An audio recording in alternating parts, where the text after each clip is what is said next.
It's time.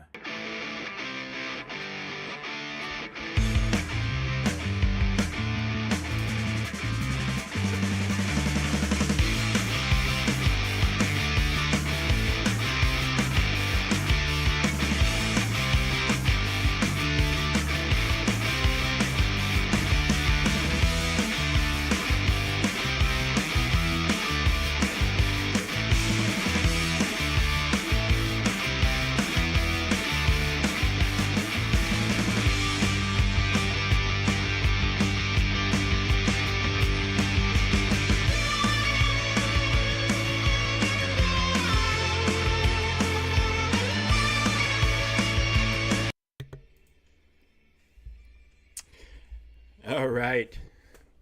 Good afternoon. Good day to y'all. Whew.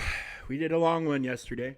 Ended up being 12 and a half hours roughly of total stream time.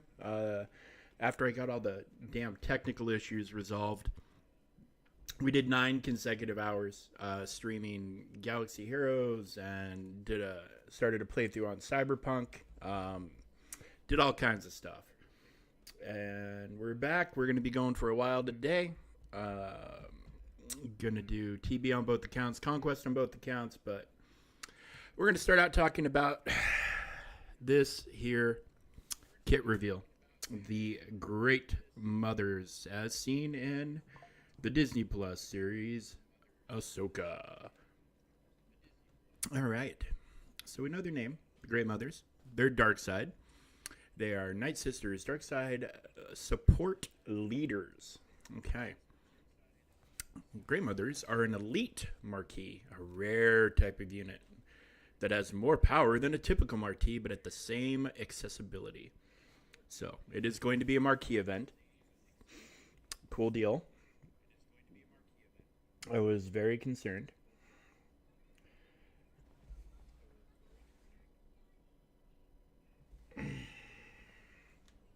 Screw it.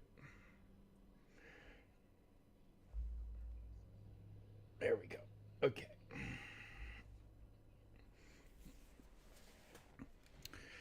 There we go. So the leader for the second Night Sister squad.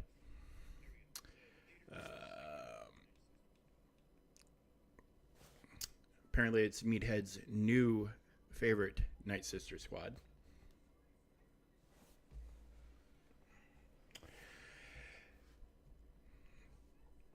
Introducing 2 new effects.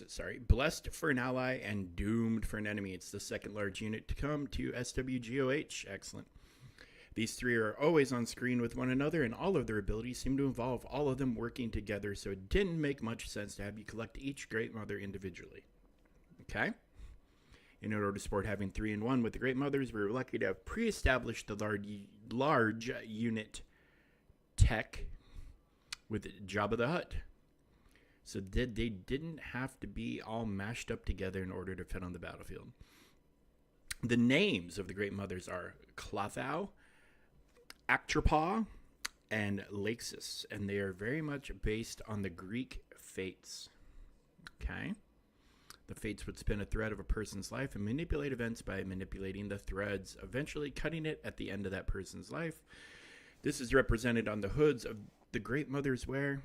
Laxus's simple hood represents the thread itself. Clothau's conical hood symbolizes the spool of the thread. Symbolizes the spool of thread the person's fate is drawn from. And finally, Actropaw's 2 points represents the fate's shears performing the final cut, ending somebody's life. I'm glad they're explaining this because, I mean, I would not have gotten that just from looking at them. This entire concept and symbolism was used in designing the doomed and blessed conditions via fate weaving and gift of shadows. All right, strategy tips in Grand Arenas. So that saying GAC Omicron right up front, basically. Bless stops instant defeat effects, which makes it valuable against enemies such as Jedi Master Kenobi with Commander Ahsoka Tano.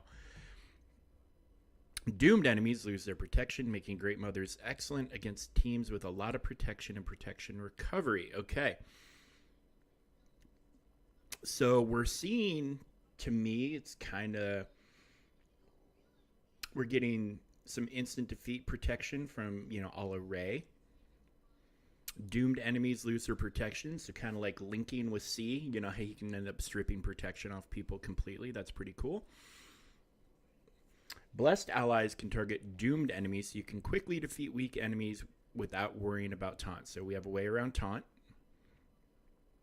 Blessing your attackers is generally the way to go because of the assists and offensive buffs, but blessing Morgan Elsbeth can be valuable in some situations because her basic ability is extremely powerful, and the ability to ignore taunt and use her special 2 on a doomed enemy can be game-winning. Okay. Seems pretty cool so far. It seems like this is going to be a fairly unique unit within the game and the way it works. Of course, we don't know for sure and certain, but until we get it out there. But sounds like it's going to be good. An elite marquee, rare type event that signifies a unit with more power than a typical marquee, but at the same level of accessibility. Power level is closer to a journey guide unit than your typical marquee character. Large unit like Java. How do I acquire? Marquee starting at 11 a.m. Pacific on September 5th. So that is Thursday as usual. Great Mothers have a bespoke datacron. Of course. Of course they do. Excellent. Great Mothers are required for Balin Skull at Relic 7. Why did you spell it magic instead of magic like the other Night Sisters? Their abilities are different than those of Dathomir and is represented by the altered spelling. Blah, blah, blah, blah, blah. So designing the Great Mothers was fun. Blessed was inspired by the scene in Ahsoka where Clothau bestowed Morgan Elsbeth with the Gift of Shadow. In the game, this translates to giving a Night Sister ally of your choosing a myriad of buffs. This lasts until they've served their purpose, either by winning the fight or by being defeated. Doomed was inspired by the Great Mother's resemblance to the Fates in Greek mythology. Once a person's thread has been cut, they're doomed to die. There's nothing you can do to change their destiny, even if you defeat the Great Mothers. Interesting. This is kind of cool. Even if you defeat the Great Mothers in Galaxy of Heroes, doomed enemies will have their max health reduced over time until it is reduced to 1. I can't see that working on GLs, but wow, that's going to be very powerful on characters that need max health to do damage. I mean, we're talking this is going to be devastating to like Malgus. Malgus is the first thing that comes. If you're still today putting Malgus on defense, when this unit hits GAC, I would stop. Or take it off defense if your opponent has it. At any rate, we can at least caveat it that way. Because this will render him completely ineffective. Completely ineffective. When his health goes down, like we saw with Mace Windu, you can strip his max health down and down and down and down and down. And he was doing like 1 damage per attack after a while. So, yeah, that's gonna be rough if you're dependent on Malgus for defense. Yeah, but there's no way in hell it's gonna work on GLs, right? I mean, it could, I guess, but I guess it'll probably say in the descriptions.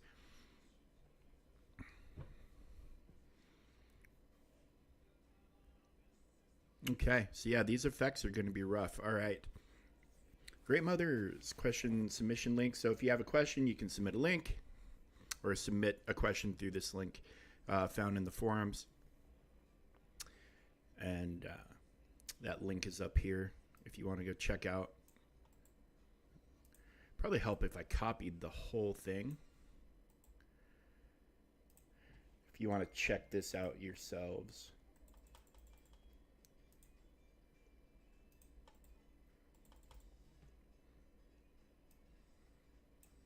Hopefully I can paste it. If not,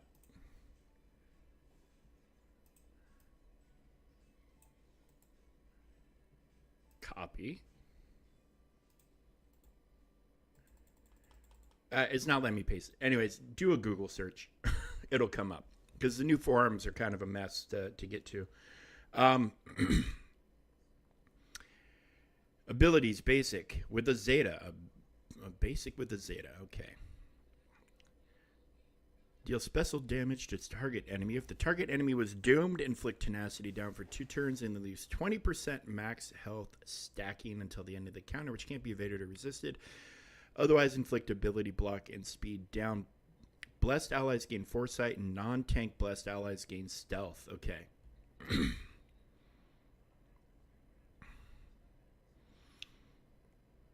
Special 1, Magic Storm. A Zeta with a cooldown of 3. If the enemy leader is light side, dispel all debuffs on all Night Sister allies. Dispel all buffs from all enemies, and doomed enemies are inflicted with vulnerable for 2 turns. Deal special damage 3 times to all enemies. If this attack defeats an enemy, all Night Sister allies gain defense penetration up for 2 turns. Unique 1, To the Old Ways, Omicron. Final text, Night Sister allies gain 30% accuracy, max health, and tenacity, but can't be revived. This effect persists through defense at the start of each encounter, and whenever an attacker, Night Sister ally, or the Great Mothers is critically hit, Night Sister allies gain foresight and stealth for 1 turn. Limit once per turn. Whenever an enemy is critically hit, Great Mothers and all blessed allies gain 1% offense for 2 turns and recover 2% protection, double if the enemy had vulnerable. Whenever a vulnerable enemy starts its turn, all Night Sister allies gain foresight for 2 turns. That's interesting. That's very interesting. And all non-tank Night Sister allies gain stealth for 1 turn. Whenever a doomed enemy gains turn meter, blessed allies gain 25% turn meter. Okay. So if you've got a fast character or a fast enemy, you can really feed your own turn meter by slapping doomed on them. Of course, that doomed enemy is going to be so weak they're going to die to a strong gust of wind at some point. But oh wait, hold on. So it's a TW Omicron, but they called out GAC up here.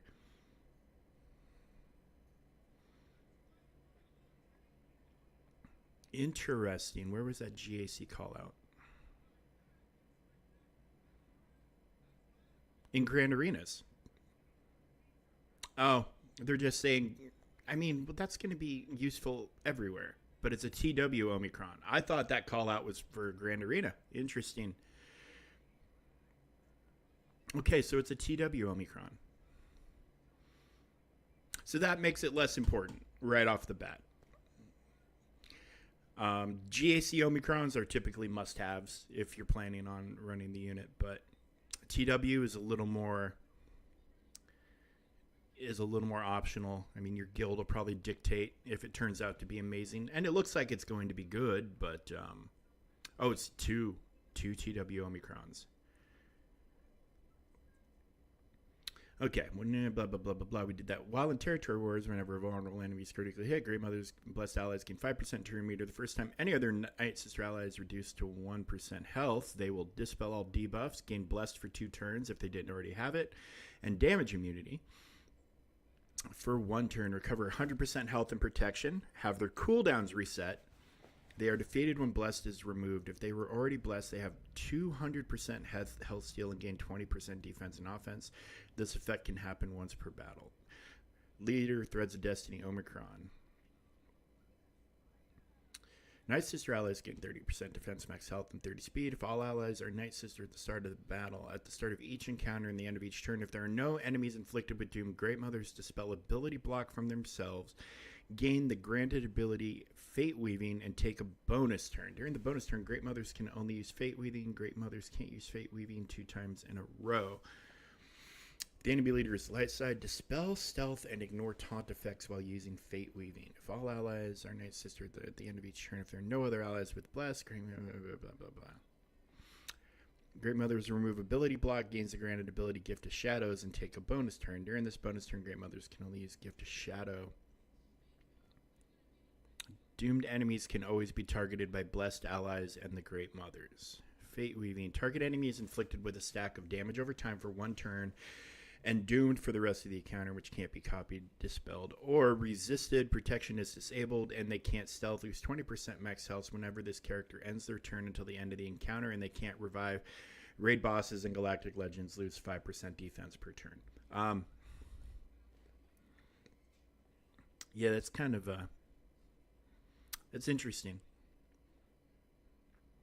Gift of Shadows. Target other Night Sister allies gains Blessed for the rest of the encounter until a unit is defeated, which can't be copied, dispelled, or prevented. Blessed 20% max health and offense. Immune to instant defeat. Stun and turn meter reduction assist whenever another Night Sister ally uses a special ability on their turn, dealing 40% less damage. While in Territory Wars, Night Sister allies gain 30% defense, max health, 20 speed. Great Mothers gain instant defense immunity while a Blessed ally is active. Doomed enemies have 30% defense and offense. Whenever a doomed enemy is defeated, all enemies are inflicted with fear for 1 turn. Nice, nice. Granted ability 1, Fate Weaving, target his enemy. Well, they just kind of went through this. Dude, does it literally say doomed in the game? That's kind of cool. And then it literally says blessed in giant letters.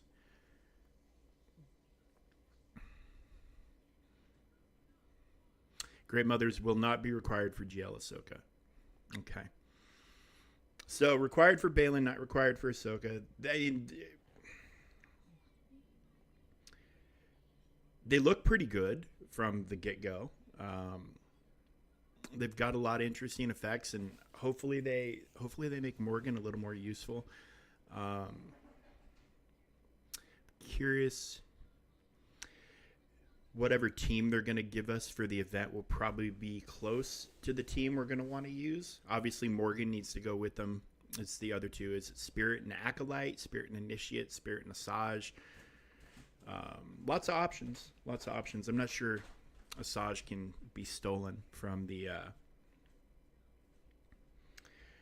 other team, but I don't know. We'll see. We'll see. Well, anyway, that's the kit. You can go read it for yourself, and obviously some of the other bigger streamers will do their own thing.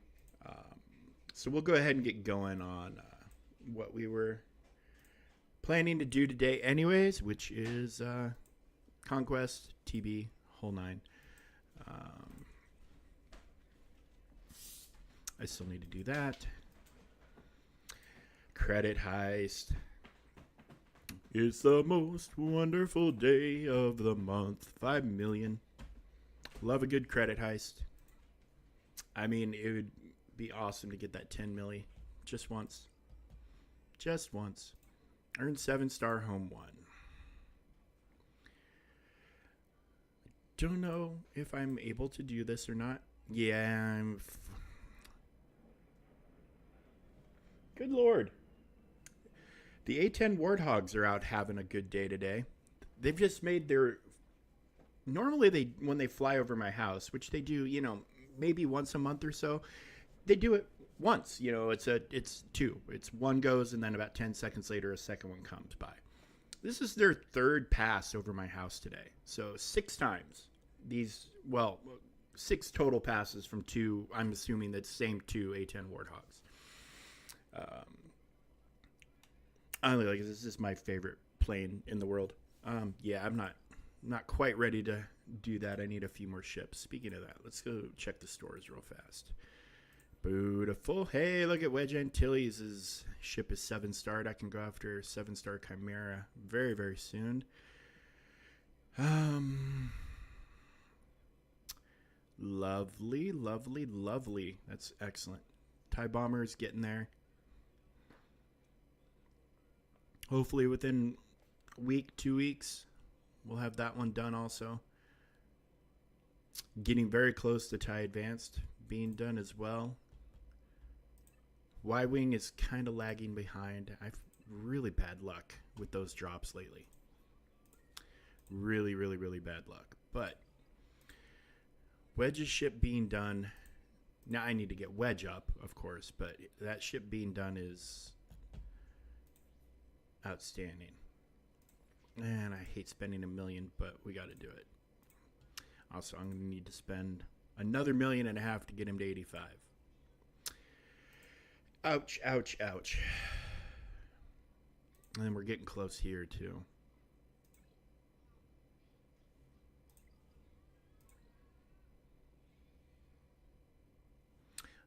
Yeah. I'm a little upset that I hadn't done that already.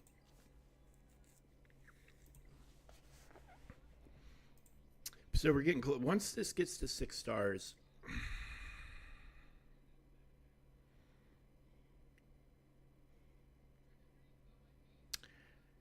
yeah, I need to go after that too. I need to finish Han and Chewie, get the Millennium Falcon unlocked. I need to get this up too. There's always something. We're a work in progress, people. Okay. Well, good. We snagged what we needed to snag. You know what? I'm actually going to do this instead. I need more speed mods. I've got a ton of health mods, but I need more speed. I need to start trying to hopefully get some speed arrows.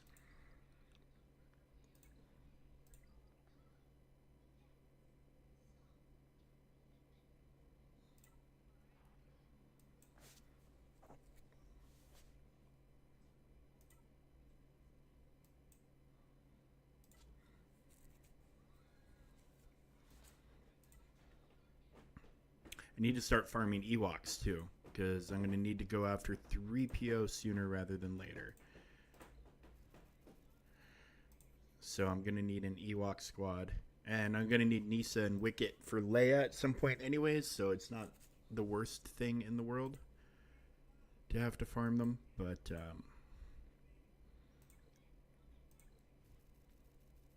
I need to stay on top of it. And then her I'm just farming for TIE Defender, which is kind of the centerpiece of the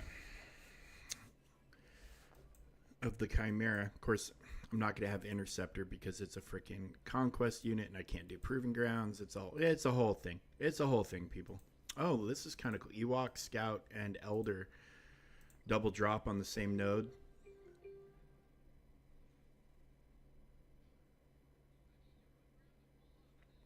That'll be nice. Okay, so we got TB. I'm assuming we 3-starred this yesterday. 2-star. Okay.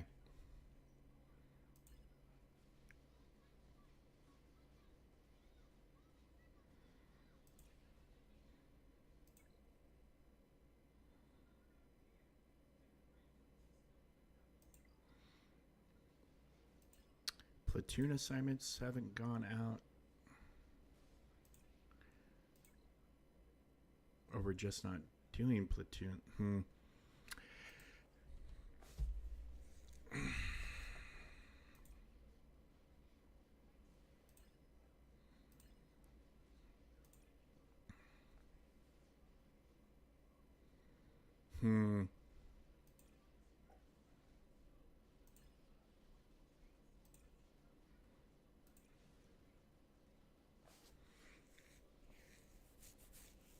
I mean, this thing's been going for an hour and a half, and we haven't. And nobody's platooned anything.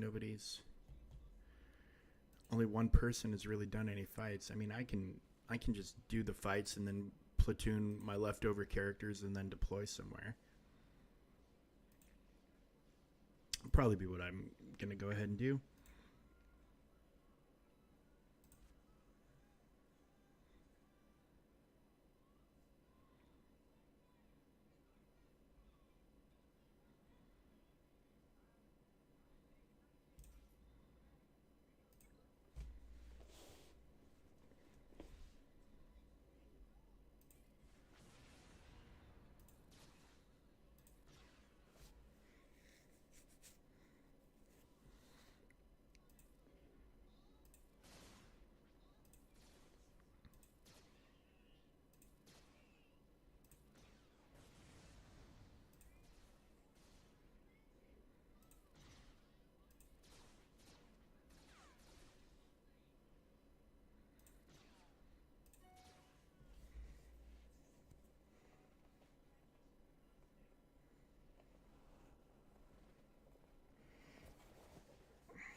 I mean, I could legit probably could just put this on auto. I think the two relic characters in the team will carry it for me.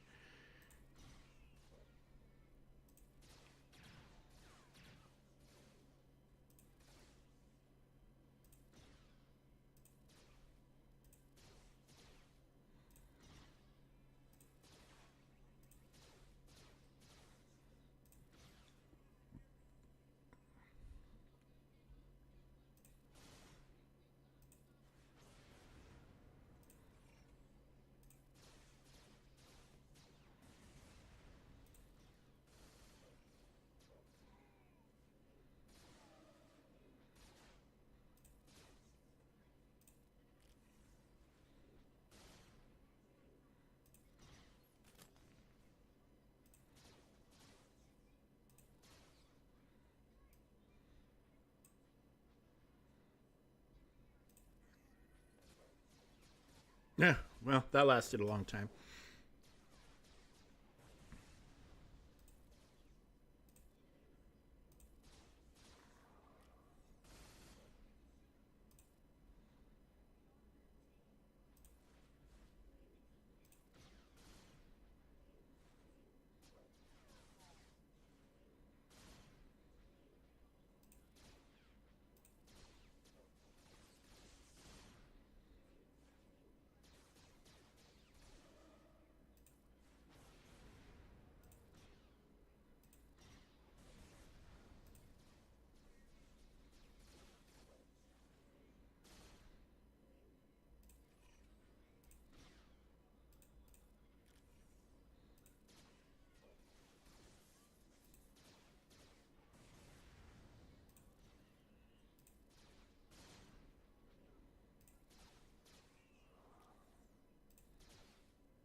They really don't like that guy.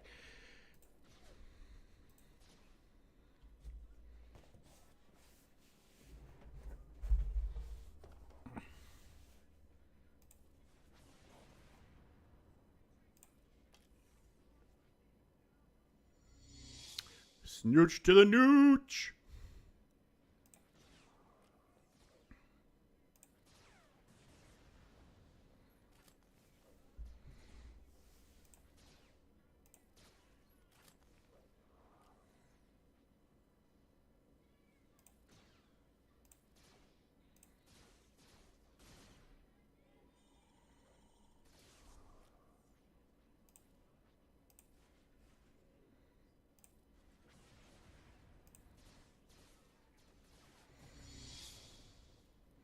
What is up, my friends? Old Speckled Hen, thank you for the follow. Welcome to the stream, everybody.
How is everybody doing today? Nooch, thank you for the raid, my friend. How's everything going on your end, bud?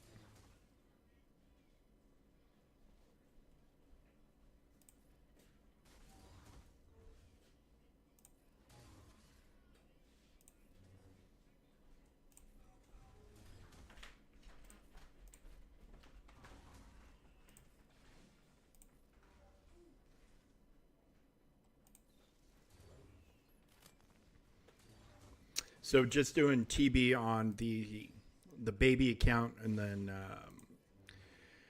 I gotta go peek at Conquest to see how my stamina is doing on these guys, and then we'll head over to the main account, and we're gonna really grind out some Conquest and some TB stuff over there.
Beautiful, straightforward, and easy. I love it. I love it. I love it. Of course, this is all just an absolute nostalgia trip. Having not had to do Hoth in a number of years on my normal account or my main account, starting a new one and having to, or getting to come and play on Hoth is kind of fun. Rogue One, well, we've got it. It's probably not going to do much for us, but we'll try. We'll try to get this Get One.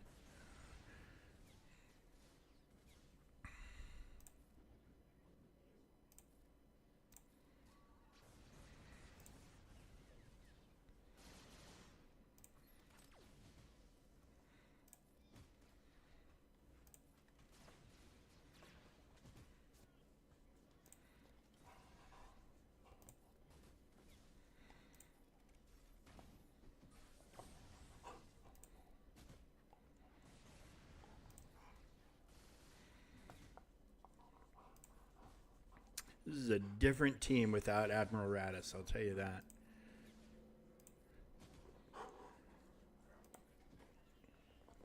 This is also just absolute. I haven't done anything with these guys. Anything.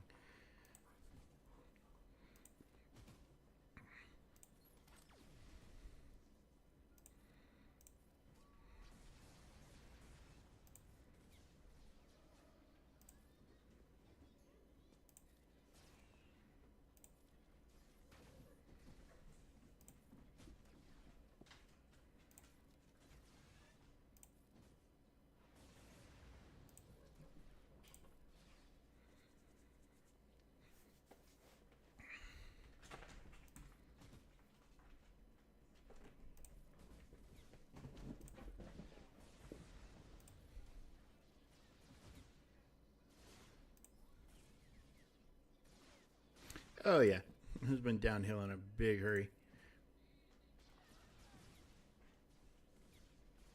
And we can't revive, so we're just gonna go ahead. And probably need to go through and mod them before the next one. But hey, thank God for Lightspeed bundles, huh? I'll just throw that on auto.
Boom.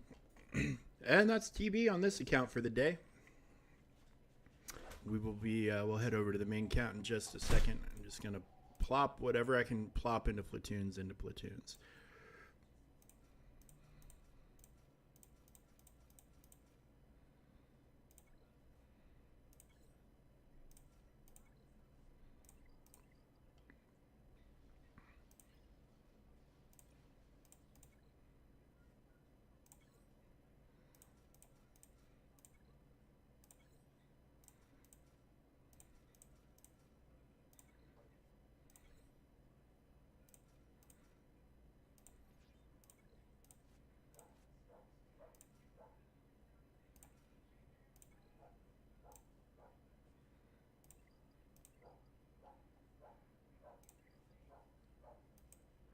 So I'm pretty sure my stamina with these guys, and it's easy mode anyways. Like, it's really a big who cares, but yeah, I do have some stamina back, but on one team.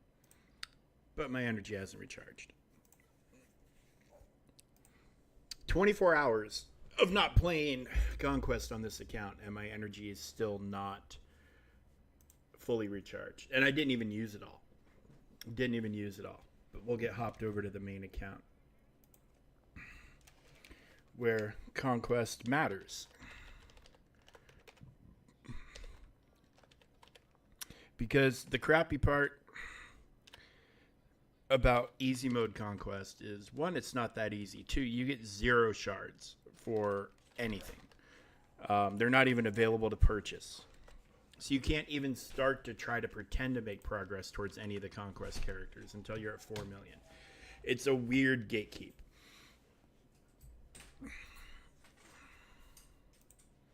It's a very weird gatekeep.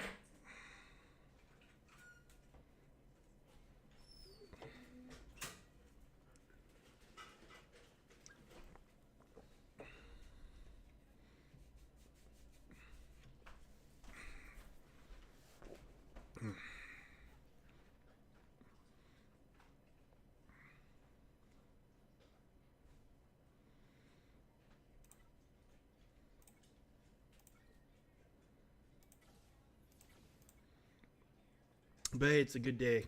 We got the Great Mother's kit reveal, which I spent a little time going over. Looks like it's going to be a pretty fun unit. Marquee. An elite marquee. They'll probably do the update tomorrow to get it in here. Starts on Thursday at 11 Pacific to Eastern, so aka the normal time.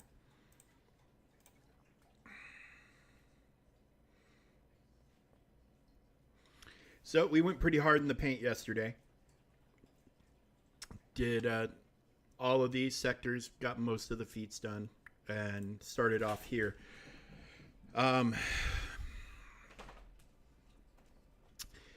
My geos kind of suck, so that's going to be a struggle.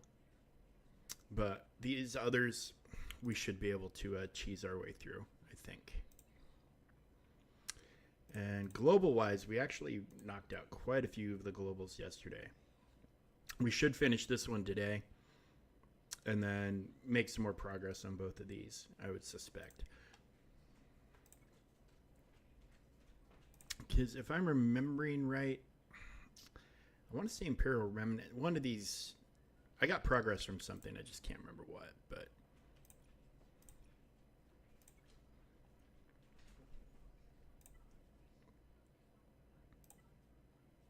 we will. Even these guys aren't fully healed yet or fully rested. The stamina recovery is a problem. Like, honest to God, I think they should just get rid of the stamina thing, but you're already limited on energy. You're already limited on so much.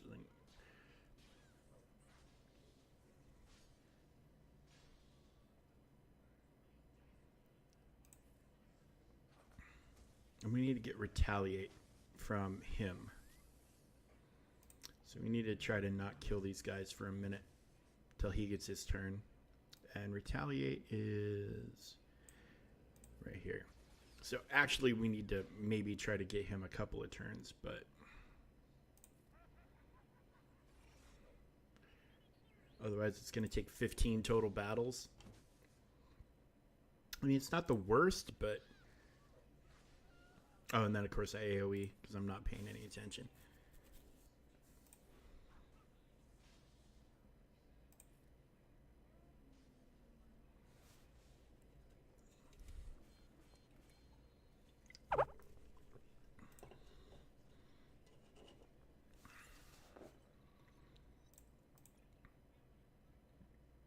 So the data discs kind of suck this time around. If you haven't gotten very far and you're looking for things like a Zealous Ambition or whatever, or the thermal detonator one, I haven't seen them, and I'm not sure they're here. Most of the data discs are fairly unremarkable. So there's a few interesting ones like Assertive Command. Helping Hands is kind of a good one for your Geo squad, you know, and Savior from the last time. Massively Overpowered is the data disc you have to earn through the global feats. Ruthless Offense is always a great one, but then there's just Legendary Consumable Boost, Critical like none of them are great. You know, there's no. I haven't seen Vitality yet. I haven't seen anything like that. So, not super sure build wise what people are going for. Because, I mean, Volatile Accelerator is great, but, you know, it's a centerpiece of the thermal detonators. And without the thermal detonators, it's hard for me to pull that to something else. But I don't know. We'll keep going. We'll see. But that's the biggest complaint so far I'm seeing about Conquest is the data discs, at least in my guild.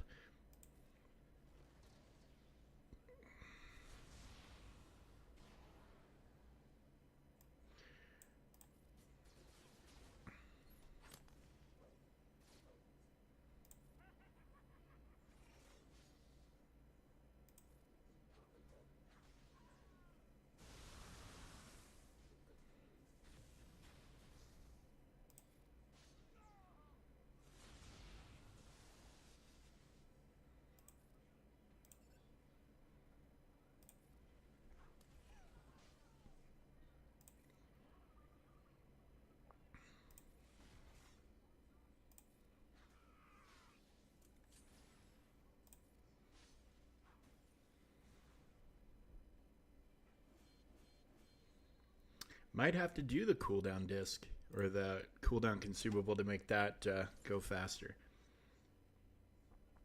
It's got a pretty... I mean, the cooldown isn't huge, but... So I'm also going through easy nodes, trying to find good ones for the Geos to... And the Night Sisters to farm. Because my Night Sisters and my Geos, they're not great. They're okay. They're serviceable. But they're not great.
Yeah, well, you just might have to grind out 15 fights, which is fine. It's Datacron farming season anyways.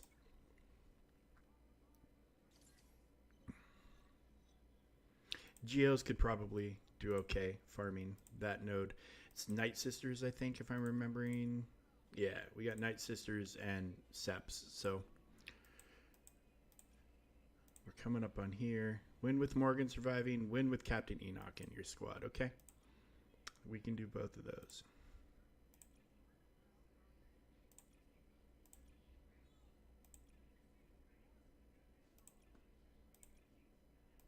You know, all of these routes are absolute shit shows. This is less. This is the lesser of 7 shit shows.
I didn't realize we'd killed him once already.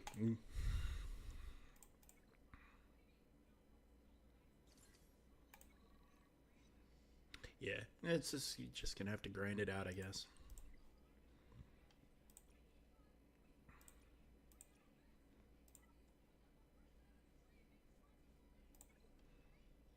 Oh. Don't mind spending some crystals today because we're getting GAC paid this afternoon.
Yeah, this will probably be their last battle for the day.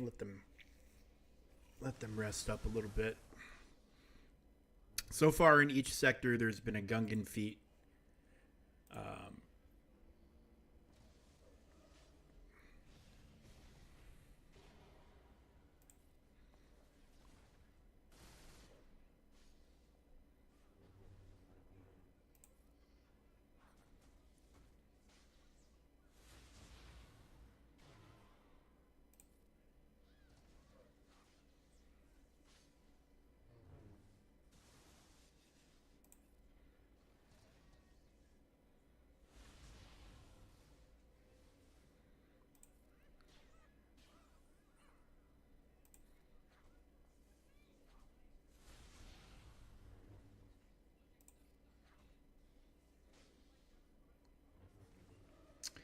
Hello, Ithy. How you doing?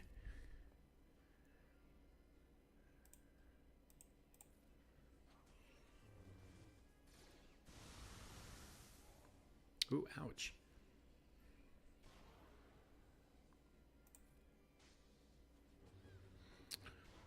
Death Mark on Jar Jar didn't work out so well that round, did it?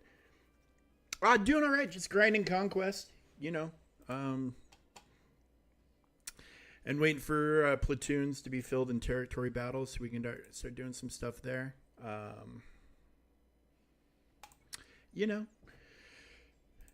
standard stuff really when you're looking at Galaxy Heroes this time of the month when everything's getting fired up.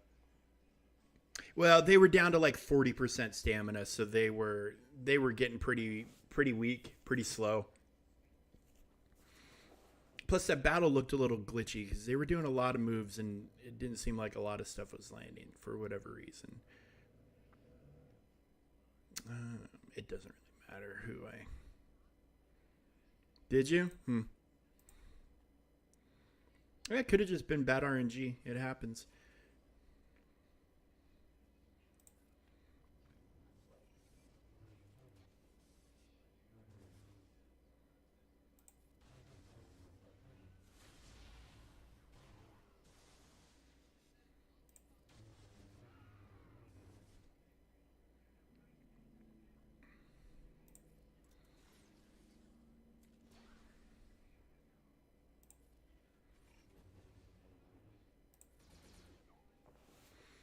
Yeah, my data discs are okay. I haven't gotten any really great ones yet.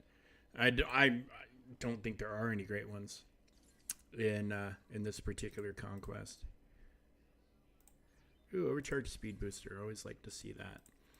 All right, so we got to win with Morgan, win with Captain Enoch.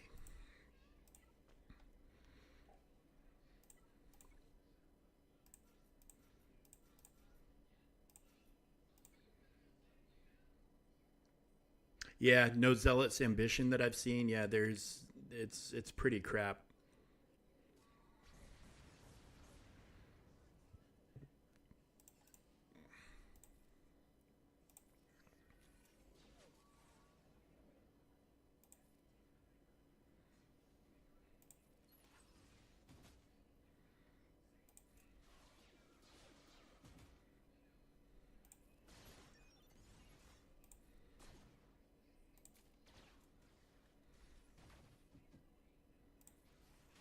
Chomp,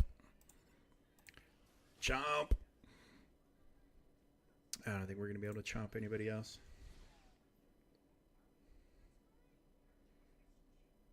Oh, my Discord, for whatever reason, Grax, sorry, buddy, the Discord wouldn't open on my computer, and I had already had everything else set up, so I just, uh, I just didn't do Discord notifications today. I'm sorry, buddy.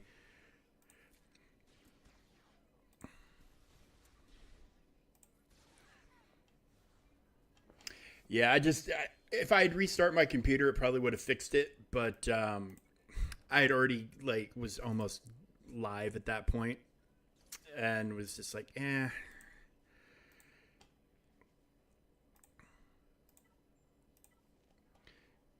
It annoyed me, but okay, so we need to win with her surviving. She isn't really supposed to work well with Talzin.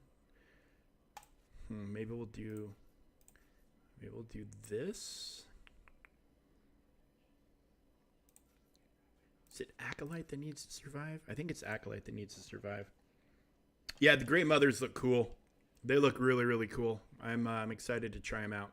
Hopefully, they're as functionally cool as they look.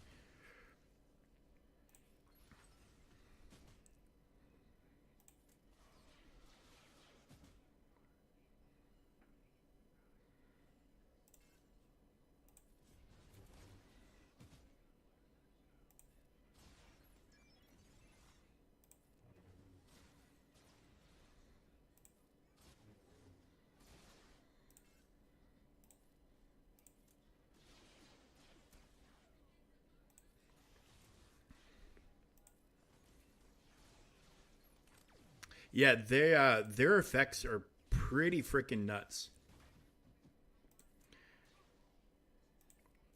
TW Omicron, though, which I'm a little disappointed about, but actually 2 TW Omicrons. Son of a bitch.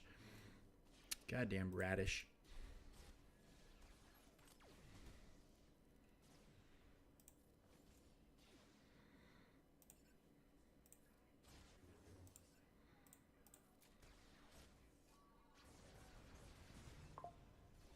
Okay. We're going to go ahead and use the consumable for this fight.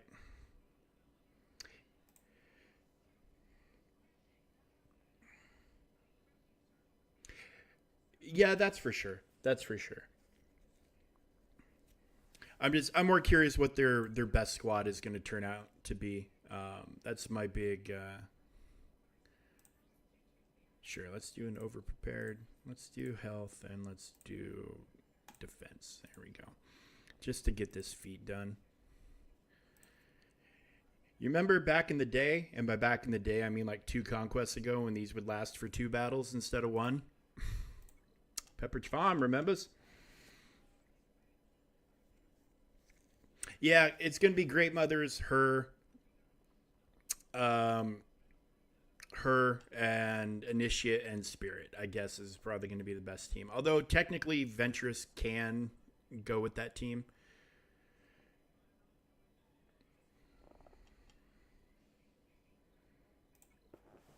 But I don't know that you'd want to. Yeah, Talia. Talia is definitely a possibility. I mean, honestly, God, this right here, this event is the most I've played around with her.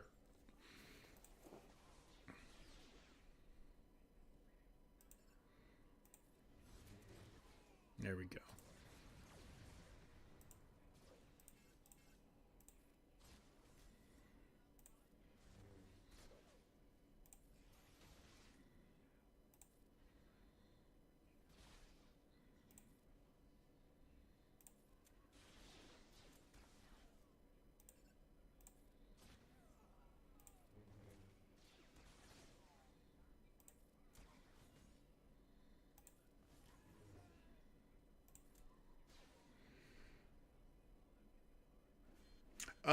Actually, I think Morgan will be farmable tomorrow.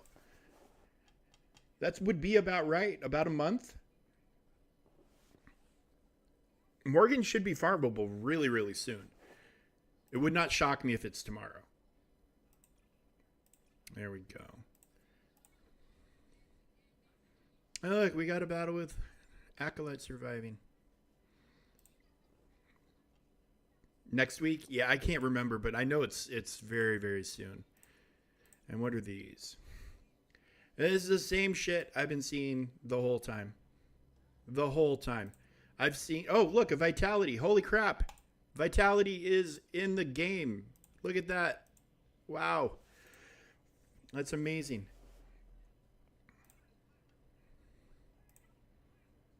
It sucks because I have to get a Darth Revan node instead of a Mon Mothma node, but we'll take it.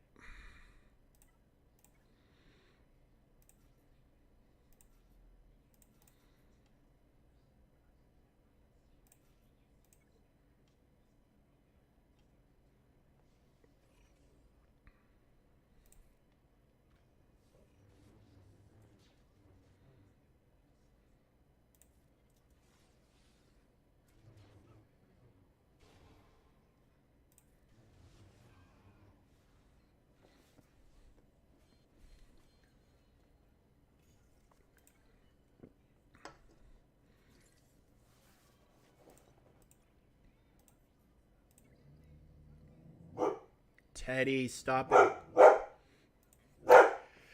Apologies for the dog.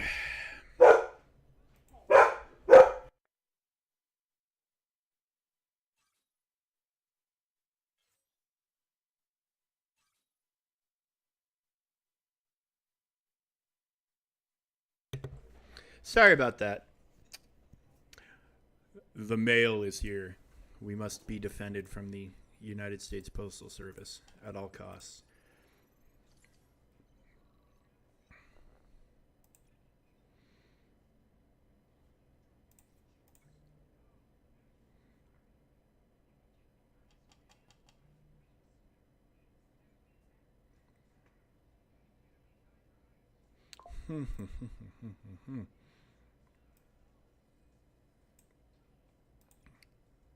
Two gas nodes in a row. Yeah, it really sucks. That vitality was too darn tempting. Could have had a Mon Mothma node, which would have been probably pretty good for farming with Geos and Night Sister Acolyte surviving. But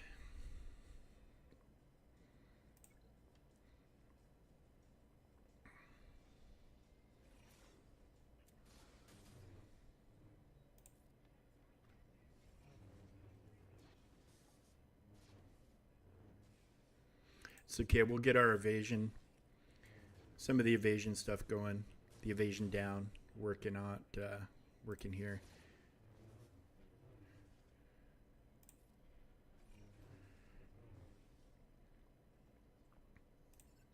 No Rex. Interesting.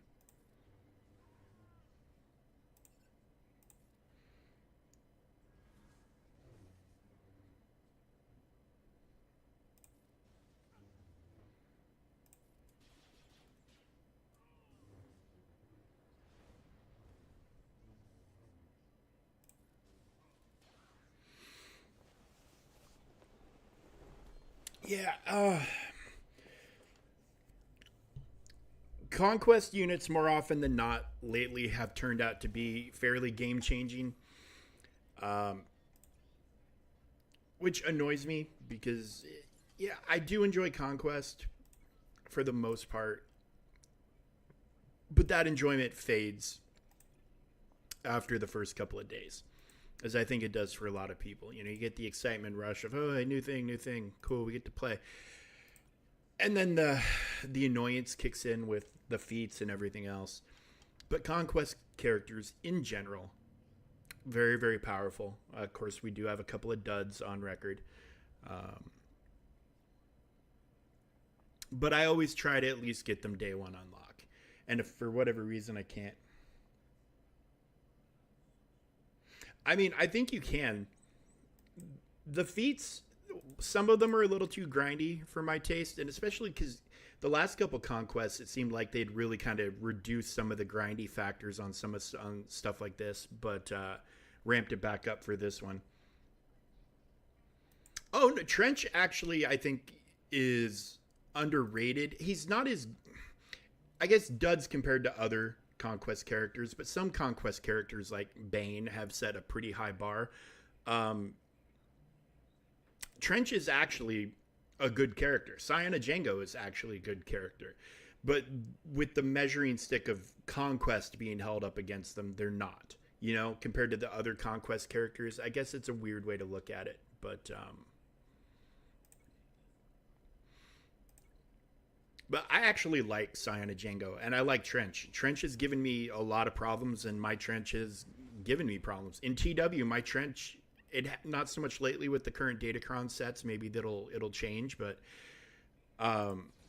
my Trench used to be able to counter Ray with his Omicrons in Territory Wars. So, and he can do. I'm pretty sure depending on the Omicron, he can take out Jabba right now too. Depending on what Omicron Jabba has.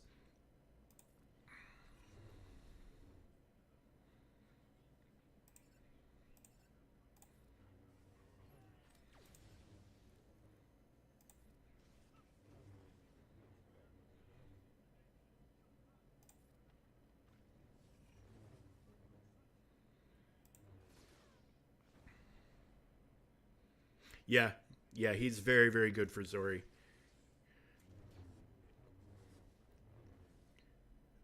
Speaking of Datacrons, so glad that those Resistance Crons are way, way behind us in our rear view. Um, because yeah, his cron was one of the things I could dependably use against that without busting out a GL. Those resistance crons were insanely overpowered. But it seems like that's the way it goes. Doesn't it seem like the light side characters, when they get really good Omicrons or Datacrons, they get really, really good Datacrons, and the dark side occasionally gets some pretty solid ones, but I mean, not nearly as often as the light side. It's like the same 5 teams over and over again. So many different teams in the game.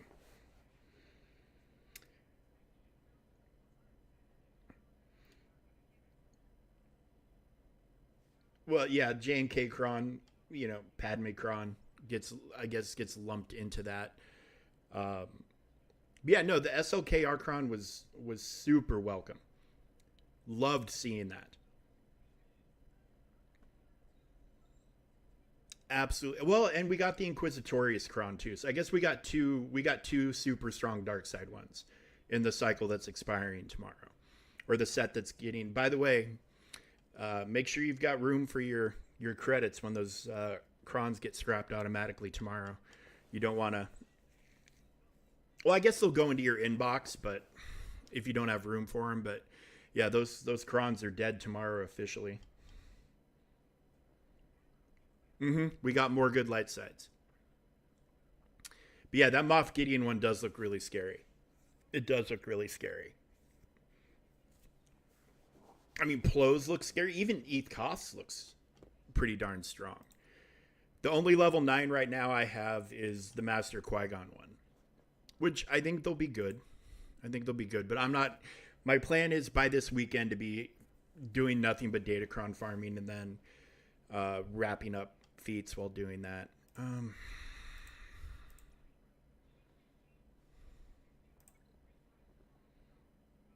Yeah. Yeah, it's going to be kind of crazy. Okay, so globally, I still need to do 11, 5 more of that, although this one doesn't matter that much. That's the one. 20 battles with a full squad of Night Sisters. That's the one I need to start kind of bearing down on, but this will be the last one I really hit it with. Oh, yeah, for sure. They really need to rework some of those older Jedi's kits, especially, and I mean, they're not going to, because if they were going to do it, they should have done it before the Naboo raid. I mean, and we're not talking, they don't need to be like Mace Windu level of reworks, but just moderate tweaks, like what they did for Royal Guard, where they gave Royal Guard a Zeta to improve him, to make him better.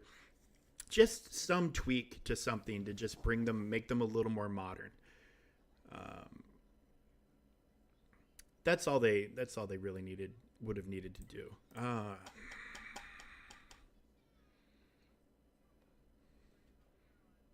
Or yes, kind of like what Omicrons were originally meant to be, but they're not. They're not that. Yeah, now Omicrons are just the next level of Zeta. Yeah, Mace Windu, I think, was the last really big character rework we got. When they added 2 more. Did they add 2 Zetas or 3? Did he already have the one? Well, they completely changed his kit. That's, I think, the last major one we've gotten, and then we've gotten a few tweaks here and there. But yeah, Royal Guard and Mace Windu are the last 2 examples I can think of. So we're going up against Resistance Rey. We need to win battles with her surviving, and we need to win 20 battles overall.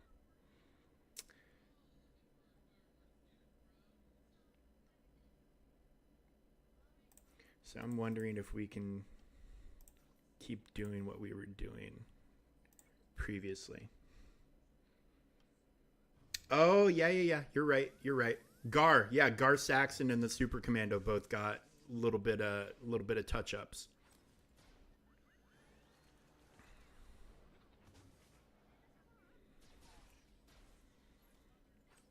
Good God, the turn meter train just launched.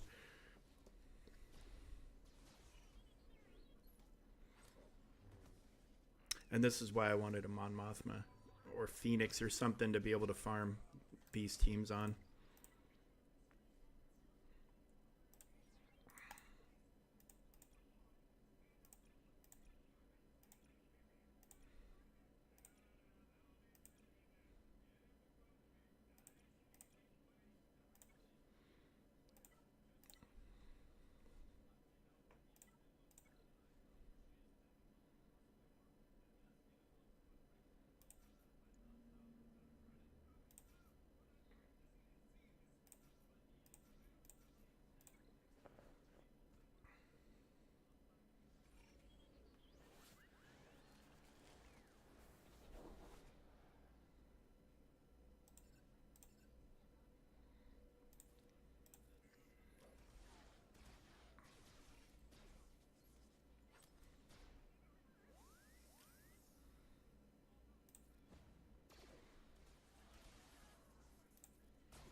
Well, I'm going to be low on crystals after Thursday. I mean, but at least today we get the yeah, 5 to 250. So you hit a jackpot today, kind of. And we get the GAC payout today too, bud. So, that'll be, I know what it is in Kyber. For me, it's like 2,200, but or 2,050. It's something. It's a random number of crystals, but you do have that to look forward to here in a couple hours.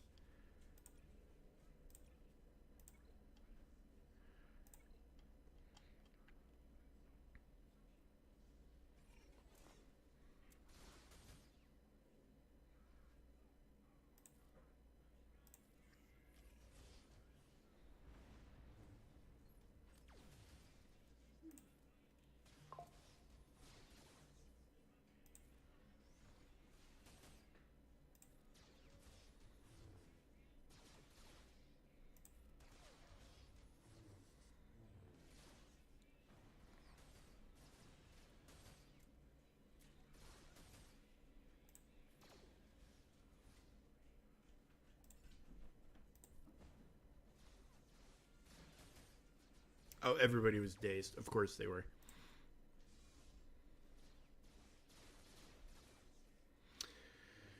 So many turns.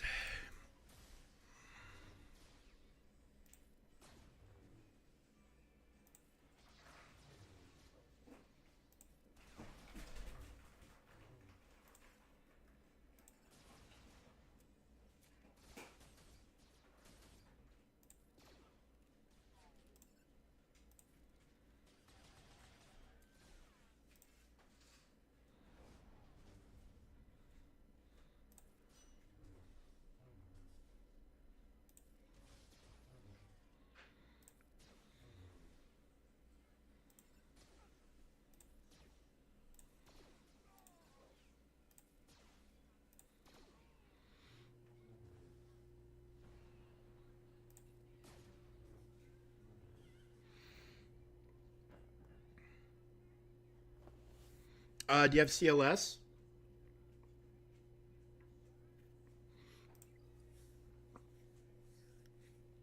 If you got CLS up and running, um, especially now that yeah, with the GR damage reduction crons going away, CLS should be back on the menu for taking out gas. Should be. I mean, it's not a guarantee. Somebody might find some other wacky combination that might completely tip the scales in their favor. Oh, in Conquest? Oh, um,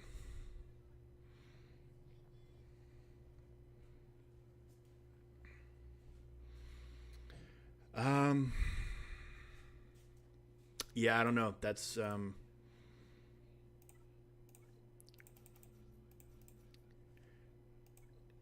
I mean, I've been in the game long enough. I remember when gas was enough of a character to win us territory wars. If we had it and the other team or the other guild didn't, we could just lock down walls forever with a gas or two.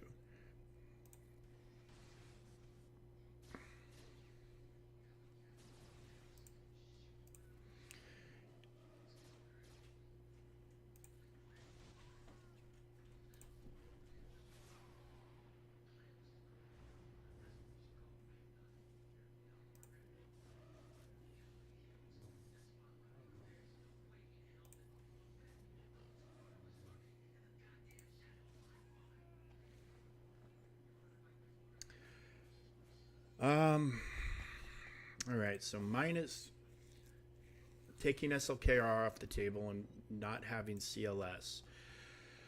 What can counter gas? I mean, Darth Revan, and Malik and all that obviously come to mind. Do you have them available? I mean, Jedi Knight Revan too. In the with a certain build, I mean, you do kind of need some stuff, but he can definitely do it. If you've got a good enough bounty hunter team with Mando and you can get a quick payout, you can disintegrate him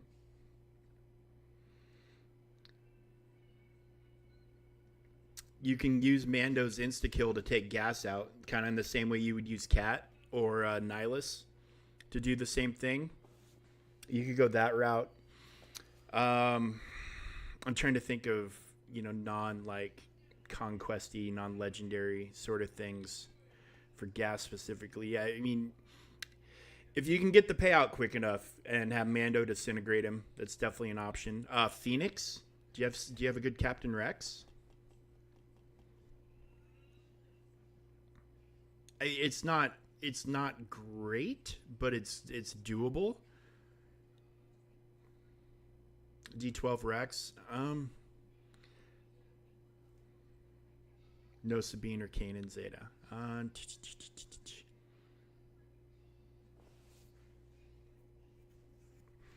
I mean, Bounty Hunters or Sith Trio might be your best bet. Uh, just something to get a quick insta kill on him.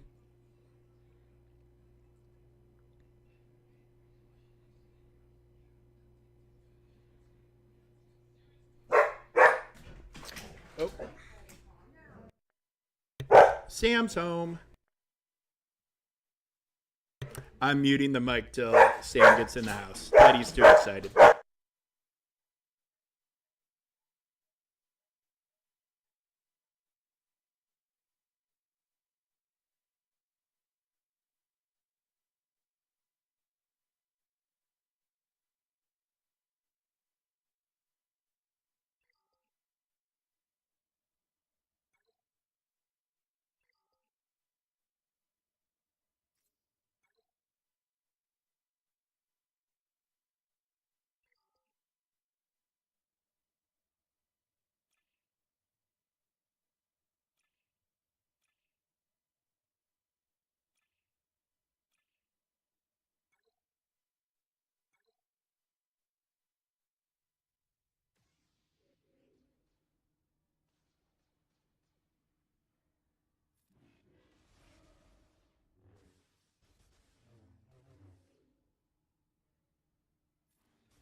Okay, so we won't ask about your Sith gears. Well,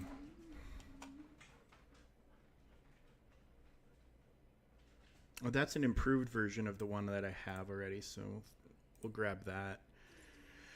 Um, I mean, yeah, bounty hunters might be your best bet.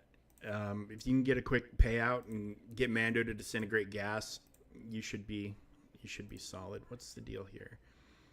Win with Queen Amidala. Win without using any support units in your squad. So attackers, tanks, and healers only.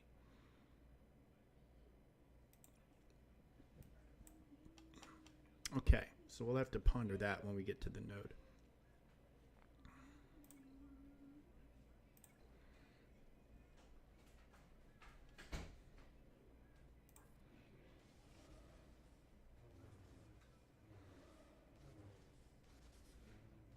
Oh, Fennec? No, not Fennec. Not Fennec. Although she's very useful, even if you don't have her up very high on the mass swarm, she can. Or a Sing.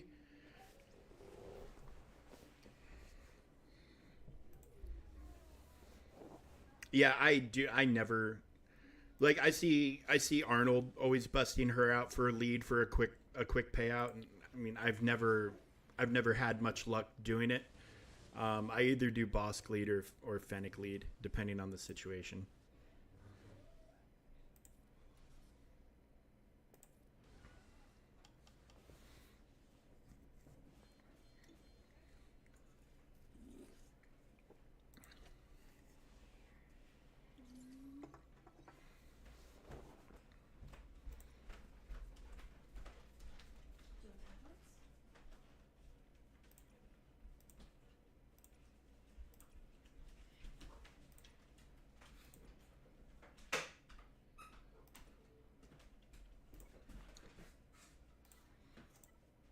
wonder if we can try the Night Sisters out here again.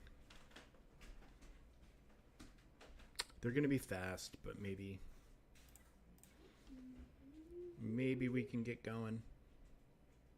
Oh, maybe we should try the traditional lineup.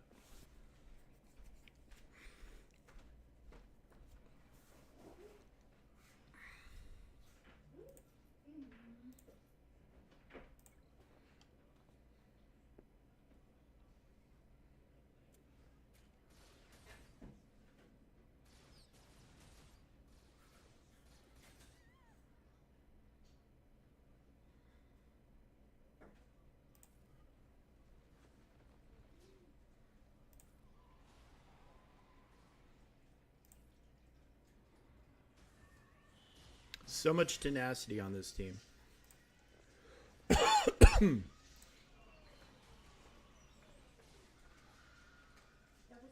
Double smiles.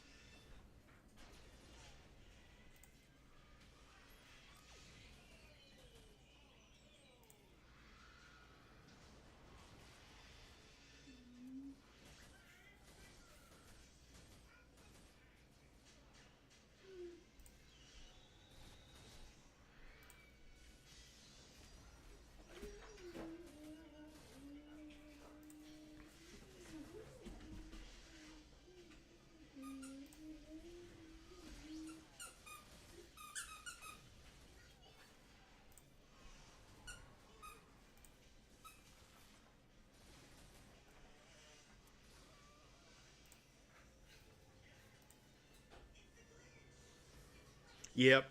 Well, we got through it though. At least we're doing okay now.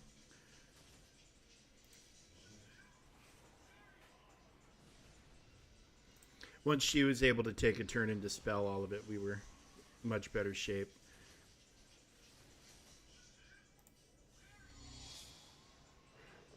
Ah, Luke JM2135. Thank you for the follow, my friend. Hello there, General Kenobi.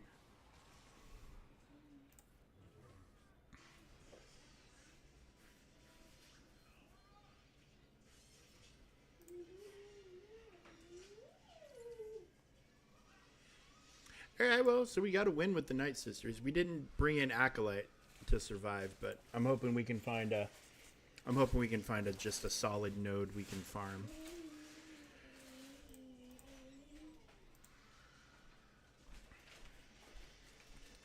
Is that the new head cushion? That's for your bed. Interesting. I do. I will scope out rosters and offer my opinions. Do you want to? We can take a break from what we're doing here. Right there. All right. What do we got? Fat fingered that. No.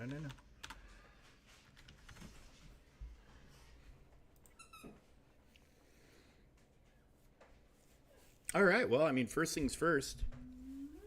You look great. I mean, just your right here. You've got all the right things.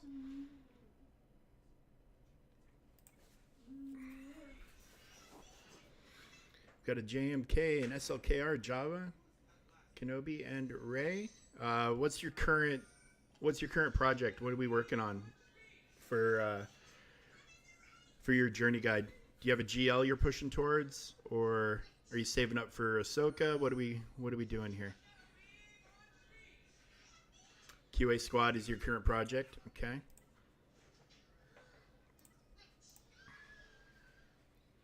You're almost there with them. Where is she at? Where's the queen? All right. Good speed on her. I mean, that's a pretty solid speed. She could be a little faster. I think mine's...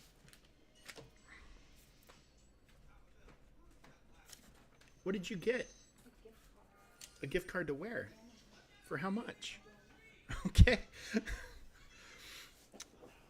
She could be a little faster, but I mean, that's a fantastic speed. And then let's take a look at your Obi-Wan. His speed doesn't matter as much, but as you gear him and you put better mods on him, it'll go up. Um, this is the big number you want to worry about with him. You want to get his offense up as high as he can. And you got an offense set, but it's mostly, you're gonna want you're gonna want to find secondaries that are higher where you can. If by the time he's relic, if he's not sitting around 9,000, remod him, and then him. Just get him as fast as you can. Also, he needs to be over 300, but that'll come with gear and everything else. You don't need to super mod this guy right now until he's up and running. But they look good. You're on a solid base. You're not too far off. And of course, everything's about to change with Datacrons going away. So, like, I made my cat extra fast with the current Datacron set. And I'm going to pull some speed off of her. Yours is, wow, it's 368. Yeah, so I moved, when this set came out, I moved mods around to make SLKR. Like, my SLKR was almost 600 speed. And my cat was like yours, 367 or something like that, which isn't the fastest one I've seen, but it's faster than most. But with that going away, I'm going to lower all that down. That doesn't need to be as high because, if you were mirroring a JMK, if your cat was faster, you won. With SLKR, you wanted to be able to stun their cat and keep her stunned if you were going up against a JMK. But now all of that's gone. I'm moving mods around to kind of balance characters out again. So that's something you could consider doing. Guigano, thank you for the subscription, my friend. I appreciate it. It's just something to consider. Like, a 368 cat is fantastic, but with this Datacron set going away, she doesn't need to be that fast. I mean, at 340, you're going to be faster than most anyways, and you're not going to be getting around taunts. So you're just going to be trading kills on tanks if you're going up in a JMK mirror, and then against anybody else, it doesn't really matter. So you could move mods around. That's all I was saying with this Datacron set expiring. Good looking SLKR. Actually, that's a good speed for him. Like, I dropped mine back down to around here.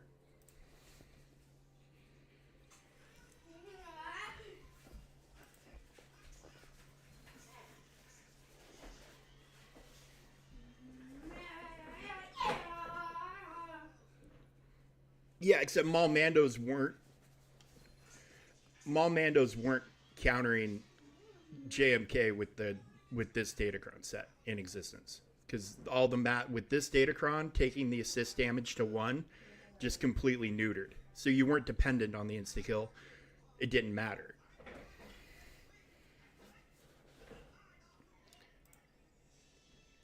I haven't gone to my Mandos to try to take down a Jedi Master Kenobi in quite a while. You have Inquisitors.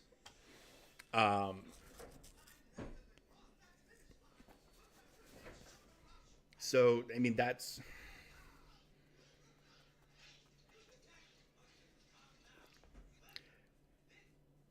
Yeah, and we're going to 3v3 for GAC.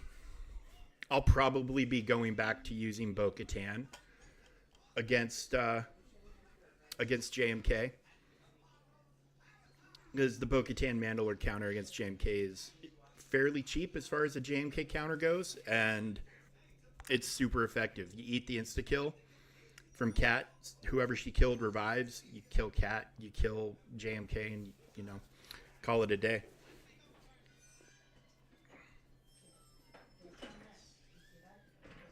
So your GR, you're in good shape. You're in good shape there. Who are you looking at for your... Yeah, that's by farming Jabba, you get a lot of stuff for Leia, and by farming JML, you get a lot of stuff for Leia, and a lot of stuff for Profundity too.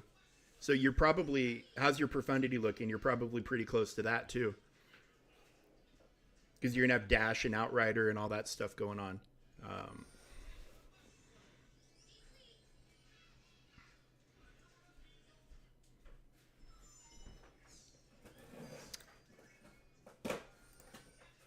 You need to get this.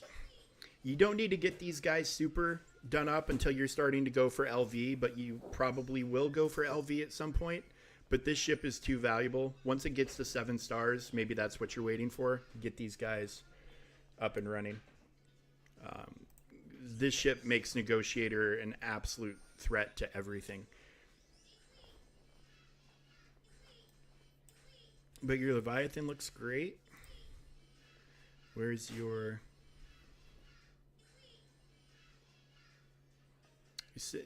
Good relics. Mine's Relic 9 just because I'm constantly facing mirrors.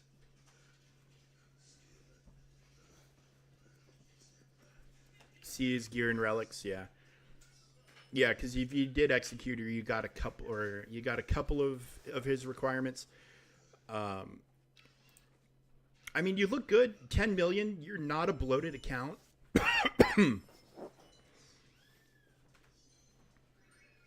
Like, you don't have unnecessarily high relics on anything. Like, the only one I would even raise as a question for relic level, I think I saw a relic 8 or a Sing, but I'm guessing that's for a TB platoon.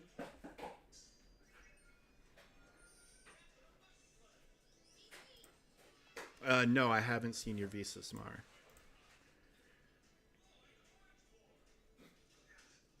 Is that for a TB platoon, or why did you R9 Visa?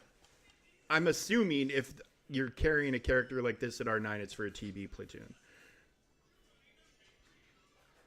And that's not, if you're carrying it for a TB platoon, that's not unnecessary bloat. That's you helping your guild. So I don't factor that into bloat. What I factor into bloat is, oh, if you love, okay, if you R9 Visa because you love the character, I don't consider that bloat either. And bloat isn't one tune.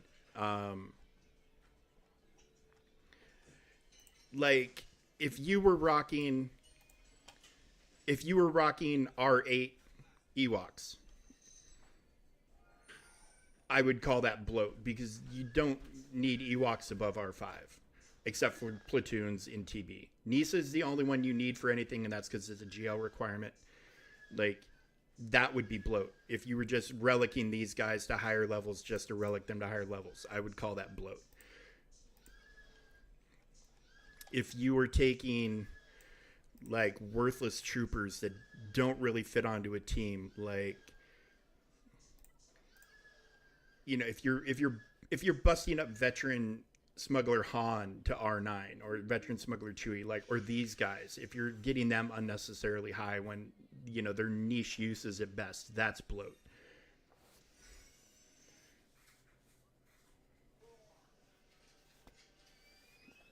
But yeah, bloat is just unnecessarily relicking things because relics don't make a character. Relics aren't the magic key to making a character useful. And there are a lot of valid reasons to take characters over. TB platoons is the big one.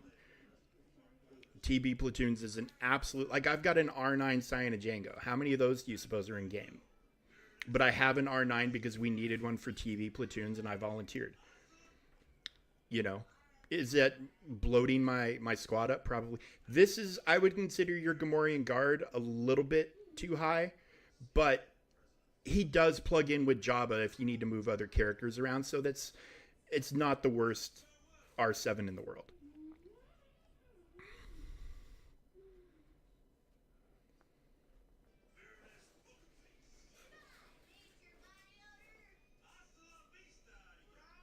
Yeah, I mean, I don't think you're not carrying a bunch of trash at high relic levels. That's why I say you don't have bloat. You're a 10 million account.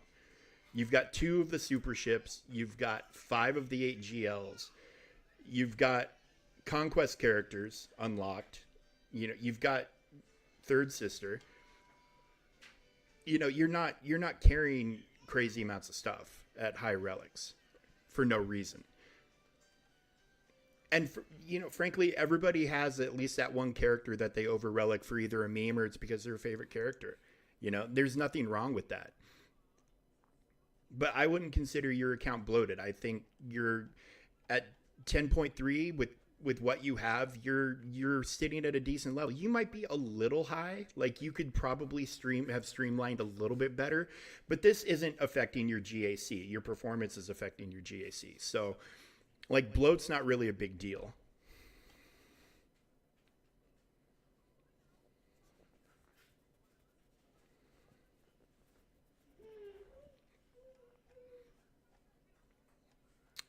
Um, but you'll change that at some point. When you're going after C, you have to take him up. So yeah, you'll change that, but it's not the worst thing in the world to just have him sitting where he's sitting. Um, the ship is pretty hard to kill, and the relics are going to make it obviously a little bit tougher, but and a little bit faster. But you'll do that whenever you go for C, so it's not something you need to freak out about. If you're going to throw relics at any ship for Leviathan, you want to throw relics on your Sith Assassin. This ship going first in mirrors is a big deal. When you start getting up into where you're running into them all the time. In Kyber 2, where you're at, I'm in Kyber 2 with about 1.5 million more GP than you, and R9's Sith Assassins are incredibly common.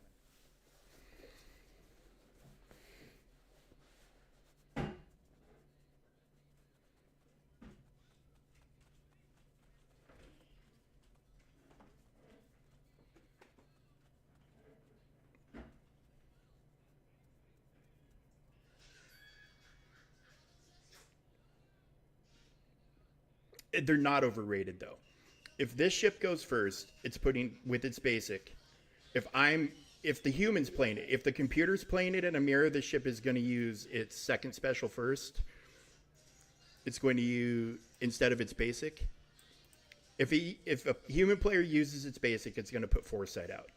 And when it puts its foresight out, when this thing goes to do its AoE to do all the speed down and whatnot, it's going to miss because of the foresight. And then their Leviathan's going to get turn meter jumps.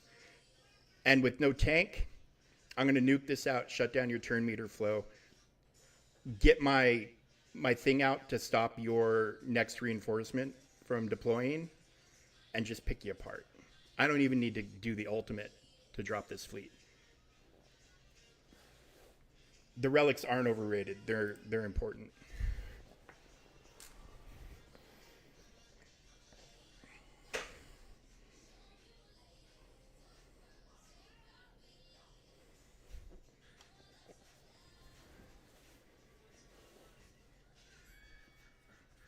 Well, and so do I. I use the bomb, or I accidentally clicked out of your thing. I use it on offense. I never put it on defense unless the other team doesn't have it, which I haven't run into anybody who doesn't have it in a very, very, very long time.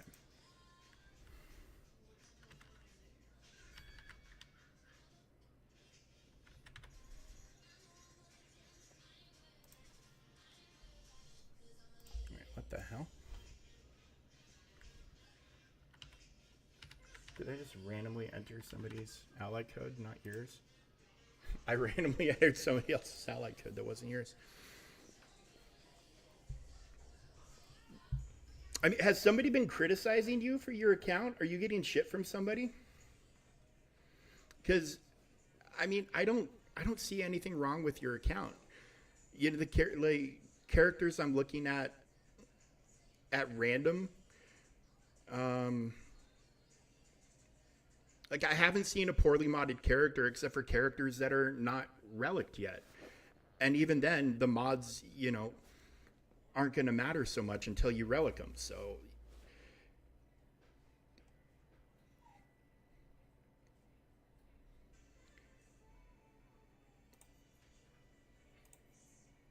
I mean, look at that. You no 6 dots. Your Kyle's got really good speed.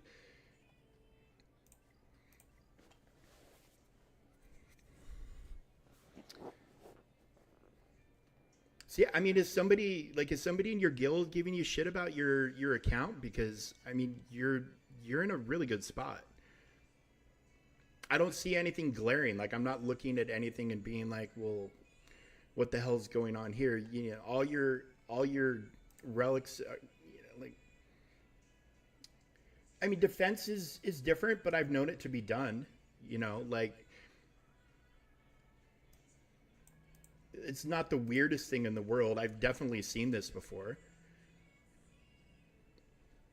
And you've got a solid amount of protection, which is what's matter. Speed, you know, speed. Of course, speed helps with him, but it's not all important with Rex feet and fives and all that. You know, it's you don't really have any glaring issues that I'm seeing offhand. You know, same thing. You know, you're missing 6 dots, but your stats are still really solid. So he could use better mods. He for sure could use better mods, but he's also, ever since they nerfed him a few years back, he's, you know, he's still not quite the same character. I mean, mine is comparable to that, but I rarely use him. Yeah, I rarely use him. If I do, I'm putting him, you know, like with a support cron with Palp and Mara, you know, something cheesy like that. But honest to God, I hardly ever pull him out. Or I'll stick him with Lord Vader, you know, just to give him something to do. But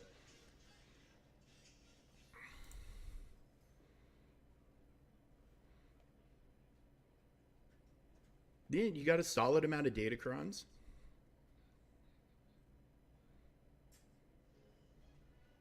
And a nice spread too. You've got Sabine. I didn't check to see if you had a cup. But like, so you say Visa Mars your favorite character. I know a guy, he's got 3 accounts, and every single one of his accounts, his cup is R9.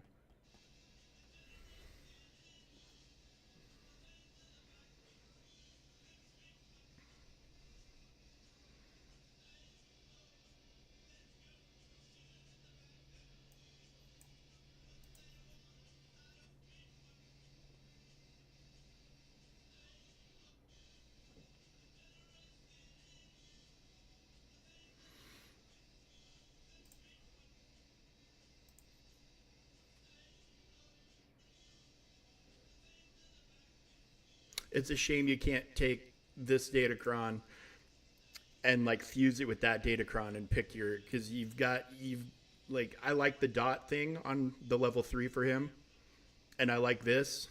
You know, it's so expensive trying to re-roll this shit.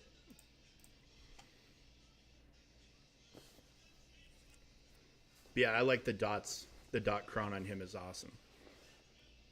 But yeah, it's a shame you can't fuse them or do something to be able to guarantee all the right effects.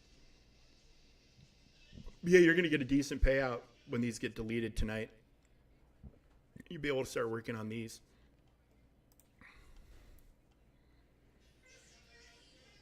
So yeah, I mean, why? What was your concern with your account that you had me look at it? Because I mean, is a guild leader giving you shit or something? Because your account is good. General advice, really, you're going in a good direction. You're going in a good direction. You're very very close to finishing off the Poncho Bros, which is fantastic. How high are you planning on taking them for relics? Are you going to relic 9 them for their for the assault battle and for the raid, or like how high are you planning on going with them?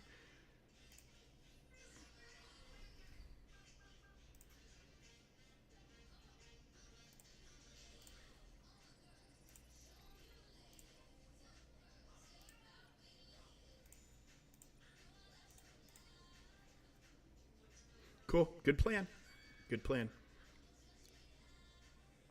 I mean, you know what you're doing. Yeah, your account is fine. I wouldn't stress about it. And you acknowledge the areas that you say, oh, he needs better mods when we looked at his mods. Of course, there are some people who would look at that their Darth Vader could have worse mods than that, and I know people who would look at it and be like, no, it's fine. No, it's fine. You're wrong. And it's just like, okay, then what are you here for if you don't want me to give you my opinion? But no, I think your account's solid. You've got a plan. You're executing your plan. You're not just leveling up shit at random. You're focused, and that's the big thing. That's the one thing I want to look for at accounts. Anybody can nitpick any account. I can dive into any account and look at, and from the top on down, and find a dozen things that I think are wrong.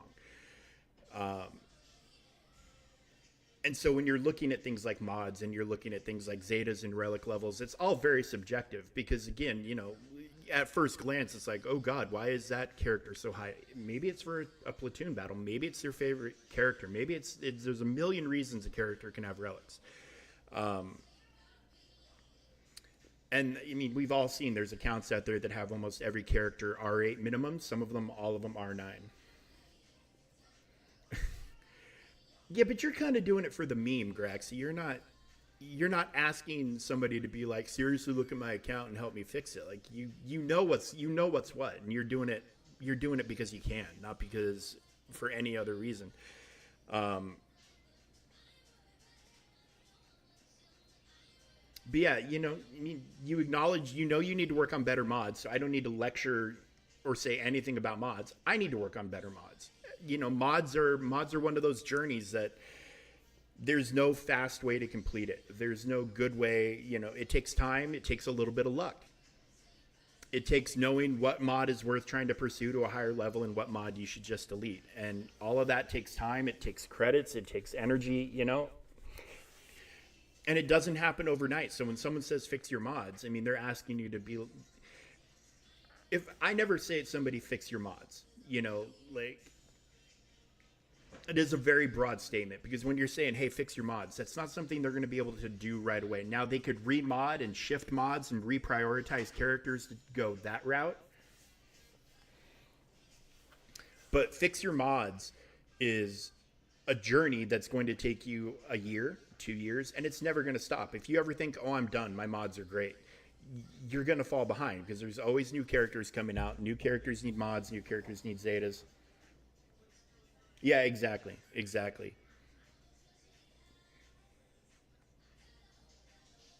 But yeah, mods are a journey in Star Wars: The Galaxy that everybody is on, nobody is done, and nobody's perfect. And you can get hot utils and run the mod thing on that. You can hire, what's his name? You can hire somebody from the outside to come in and remod your account. If you want to give them access. That's, to me, is very, very dangerous, but to each their own. I know there's one guy that's very, very trusted. Or, you can spend the time going to swgoh.gg and looking at each character individually and seeing how Kyber 1 has them modded and seeing what those stats turn out to be and try to match those. There's a lot of ways to fix your mods, but the mods are a journey. Everybody is always happy every day of the week. If you roll a mod with 20 or more speed, your day is made. I am always super happy if I'm working on a mod and it turns into a great mod. That is one of the greatest feelings in this game because it's something you don't have complete control over. If the game says, no, I'm not giving you speed or I'm not giving you offense or whatever stat you're after, you're not getting it. So it's an amazing day when that does happen. It's, what are you doing with those mods? You can have the best modded characters in the world, and if you don't know how to play them and you don't know team compositions and you don't know what counters what and when to use what ability and all that, then your mods are useless. Mods can make and break characters, but they're not the whole picture. They're a slice that makes up the whole pie. And too many people use the baseline of mods to judge an account's worth, and I think that's short-sighted.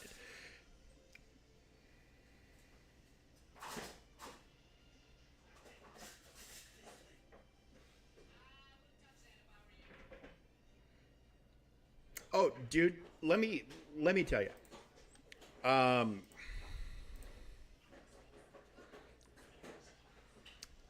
So my biggest want in the game right now, I know we're kind of we're in a cycle of Ahsoka and all that jazz, but I want the next big thing that they do to be KOTOR related. I want the rest of the Knights of the Old Republic 2 crowd. in the game. I want all of them. I want Atten. I want Beodur. I want Brienne the Handmaiden. I want Mikal. I want all those characters in the game. And the second the Exile hits the game, whatever I need to do to get the Exile unlocked is what I'm going to do. And that character will be R9 or R10 or whatever the relic level is at that point.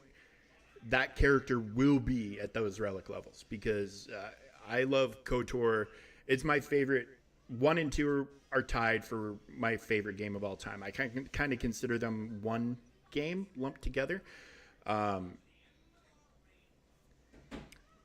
So yeah, I'm the same way. I'm the exact same way. Yes, they really could. When they announced Malgus, I was stunned. I was stunned because I was like, oh, the next character is going to be Satil Shan. If they're giving us Malgus, they're going to give us Satil as his counterpart. I was knocked on my ass when it didn't happen. I was just blown away. Absolutely blown away. Absolutely stunned. Absolutely stunned. Could not believe it. But yeah, I will throw an extra relic level or 2 on a character I really like just because it's a character I really like. And there's zero wrong with that. It's your account. It's your game. It's your account. Play it the way you want to play it, and do what you want to do with your characters. As long as you're focused, you can have a side project. And if your side project is taking characters you love to higher relic levels, then fucking more power to you. As long as you're focused, as long as you're just not, oh, well, this character, like say for whatever reason, I got Urgnot. We'll just say Urgnot. Yeah. I'm getting the marquees.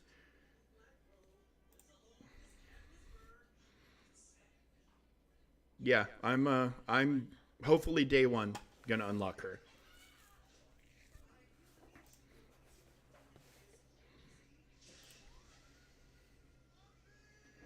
Um, but yeah, just randomly like Urgnot.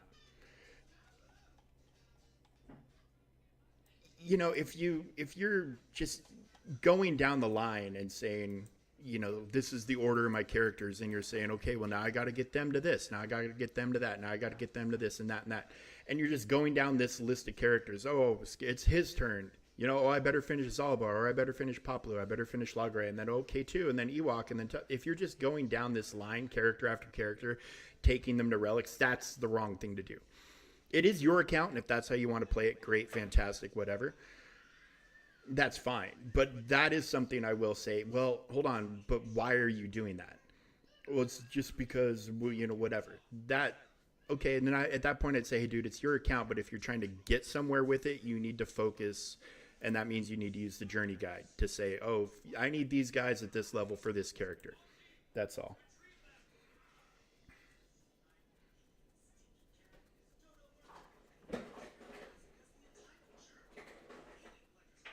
Yeah.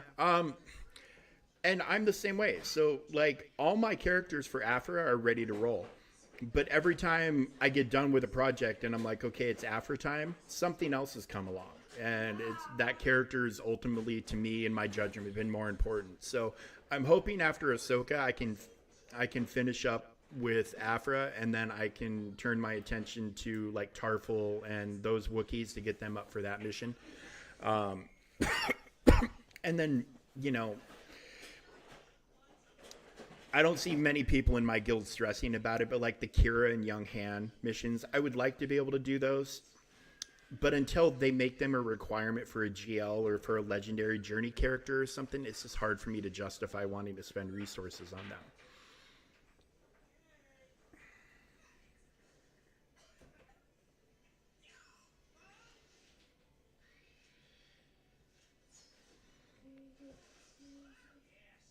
But yeah, I mean, mission, unfortunately, and until they bring in more Old Republic stuff, Karth is kind of a sidelined lead character. Uh, Juhani goes with Starkiller, especially in TW. Um, Cassian's with Maul. Things are broken up and spread out. But I'm hoping we do get like a renaissance for Old Republic, and you know, Karth leading a team makes sense again, and Mission being on a team makes sense again. But there's places for her for sure. You could definitely find a home. I mean, when you're looking at her kit. See, I don't even have mods on her right now because I haven't used her for anything. But you know, an attacker scoundrel, there's homes for that. There's absolutely homes for that. And you can see I started her and then I never finished her because we got through the event.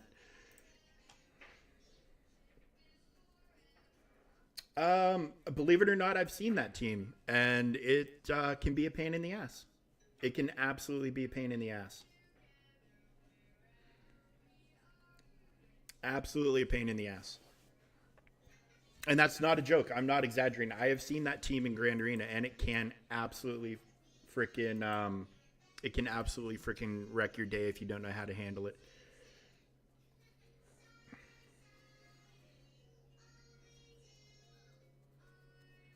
Oh, dude, Zalbar's a little bit slept on, I think. I mean, when Tarful was at his full thing, when he was running a Datacron,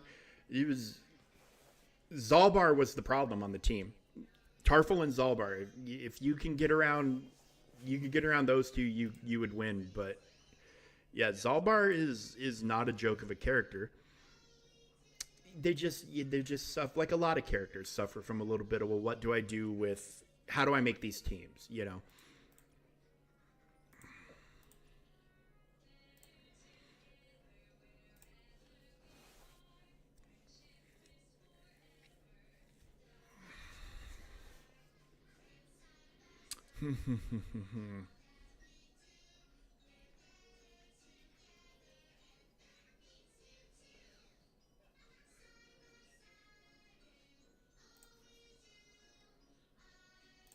Just to get through the node.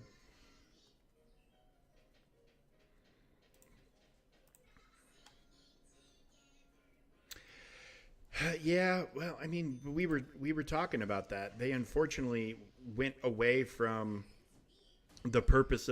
the original purpose of Omis were to do that for characters, and they went away from it.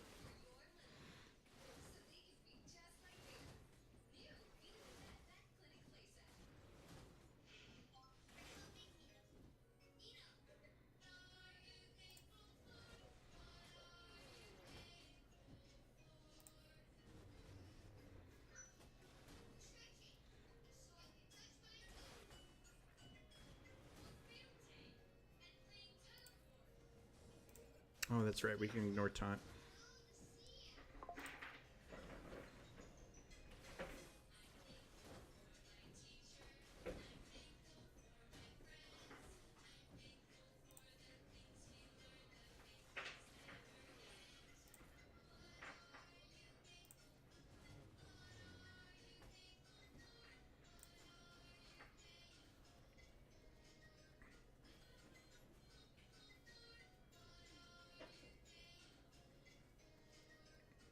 Um,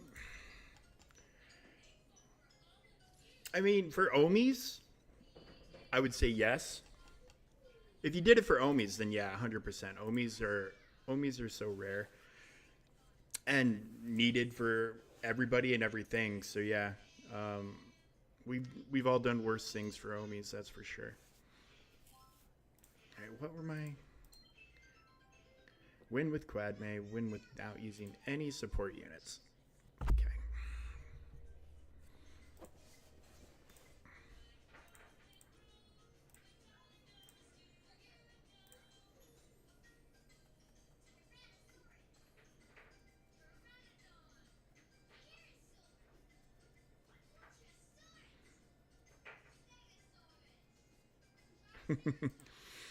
um, so the last time that thing came around, I normally would refresh some of them to. Oh, god damn it! It auto-filled the team because I was looking at the screen. Well, hopefully this Frankenstein of a fucking shit show can pull it off.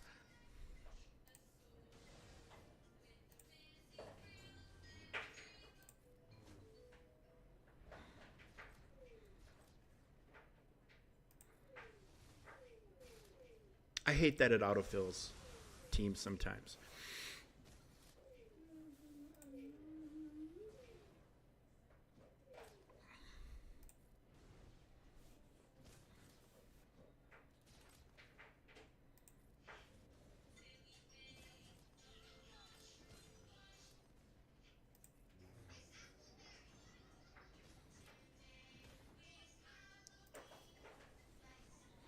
I didn't.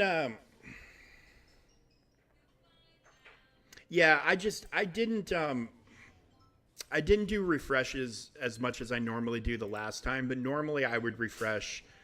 Like the Sith Eternal node is super easy now because you just do it with him and Bane, and it takes 30 seconds to clear out the whole thing, and then refresh it and do it again.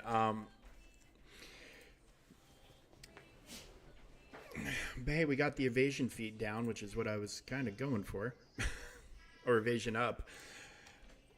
So, I mean, how many when that GL store is when that event store is active? I think if you do every single tier on every single like you do all your refreshes on every single event, I think you can end up getting is it 8 or 10 Omicrons? I can't remember. It's a decent chunk, but it's also a decent chunk of crystals. So, I mean, yeah, you just have to factor in your crystal costs, I guess, and your with your income and decide what's worth it to you. But there's definitely a benefit to doing it. Exactly. Pick your poison. You're going to be using one resource or another. This is how much, and you're in Kyber too, so I assume you've got a pretty decent crystal income. Um, so yeah, it's pick and choose what you want to spend. But Omis are valuable, and you buy the two, and then a few days later, the store will refresh. Um,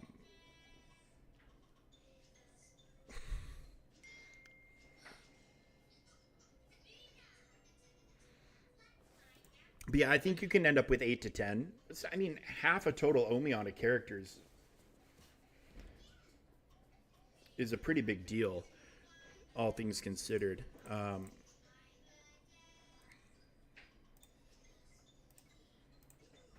I mean, you're looking at we get 2 galactic challenges a week, so you'd be getting a month's worth of Omicron materials for maxing out all the refreshes and what have you. So, there's definitely a benefit, and that's not up for debate. But it's again, it really depends on your crystal income. Because if you end up having to throw, $50 worth of crystals at something, I mean, could you have bought in the same amount of Omicrons for that $50 if you waited for the right pack? It's SWGOH economics, which don't always jive, as we can see from that $200 pack in the store right now.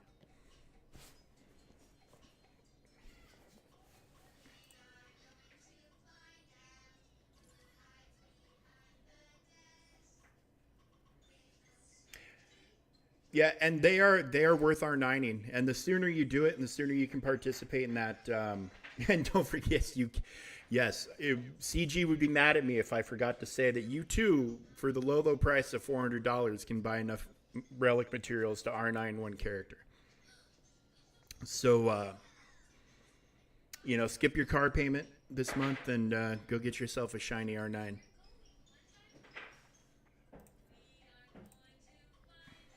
Oh, I got to commit.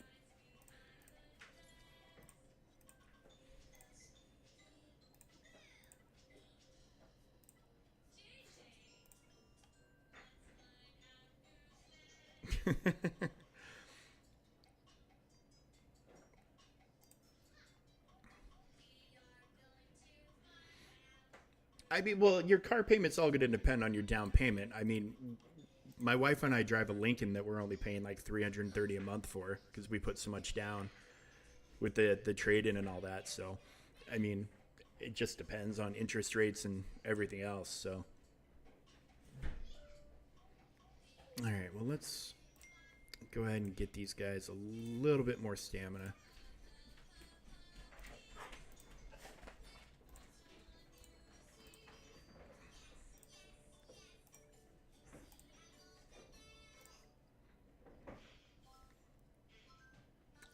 we'll give them... Who do we want to give them? Screw it. We'll give them gas. What the hell?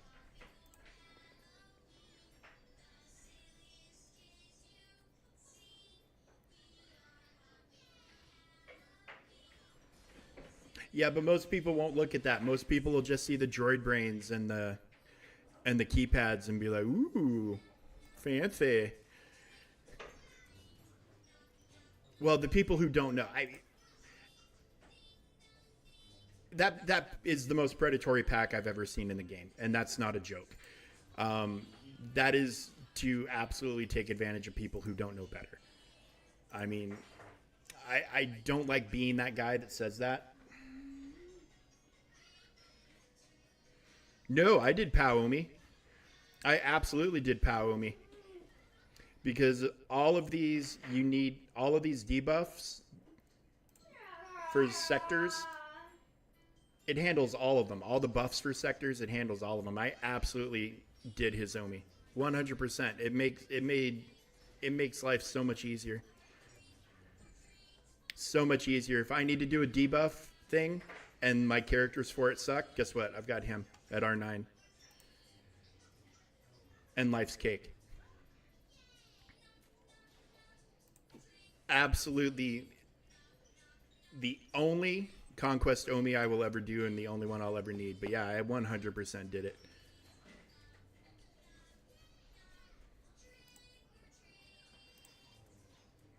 $100% worth it. And unlike certain raid Omicrons that are not going to be useful anymore, this one will always be useful. They will always have feats in sectors or globally that'll say apply this many buffs or this many debuffs or whatever. It will always be useful. Always, always, always.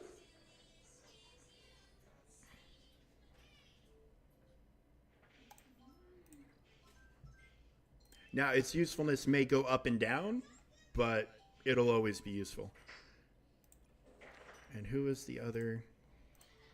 Win without using any supports. Okay, so...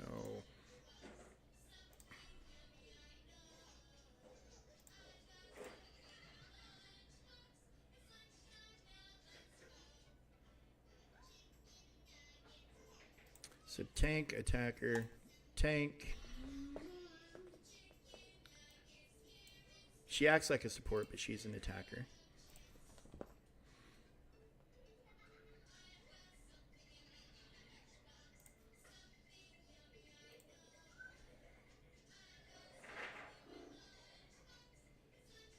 Well, with the pace they've been throwing stuff at us, yeah, it's absolutely 100% real.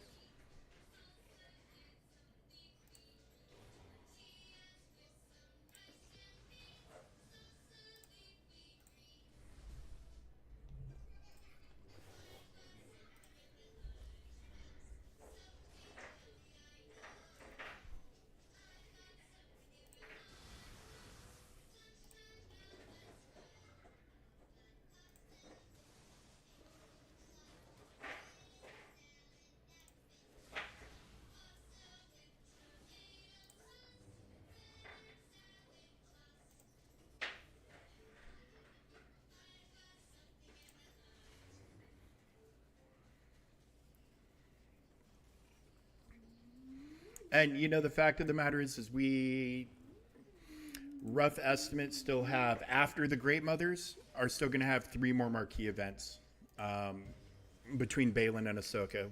We're going to see Shin, unless they do her as a conquest unit lifter after Ezra, which is possible. But I'm suspecting Shin will be a marquee. And we're probably going to get a new version of Sabine, and then we're probably going to get Master Hu Yang. So, I mean, we're still looking at a potential 3 more marquees. And then, plus, we're going to have to gear Zeta and Omi Balin when we get him. So, the crunch isn't going to slow down anytime soon. It's going to be, the rest of this year is going to be busy and expensive. And then we'll probably get a little bit of a break after Ahsoka, and then it'll ramp up again early next year.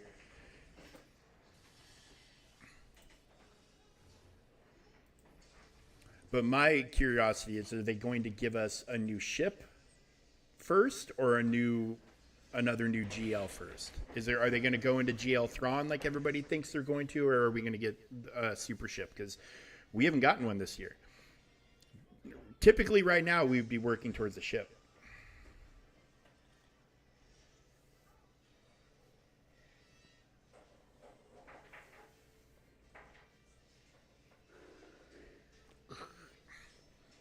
All right, Bucky. Bucky, you silly, silly boy. All right, there we go. So this is my farming sector that I've been trying to get to. So we will probably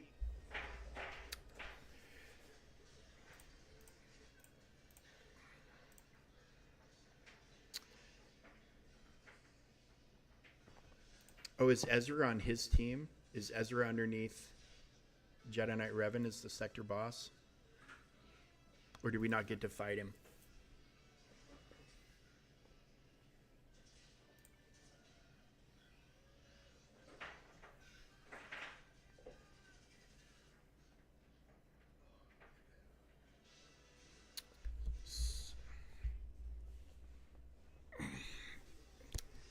This is my buddy Bucky. He's a pain in the ass. He only wants to be this much of a pain in the ass when I'm streaming. If I'm just sitting on the couch watching football, he couldn't care less. But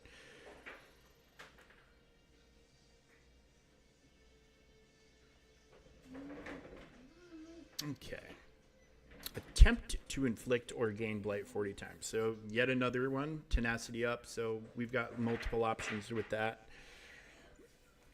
Defeat 30 enemy with Night Sister units. We can actually double that up while we're working on Hint of Menace. So we'll maybe focus on some KB stuff for the time being.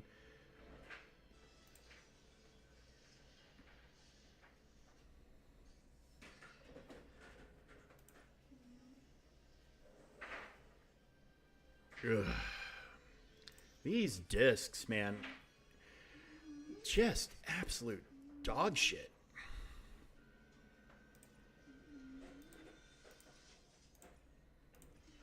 Seriously, I feel like I'm seeing the same 4 teams over and over again, which I absolutely hate.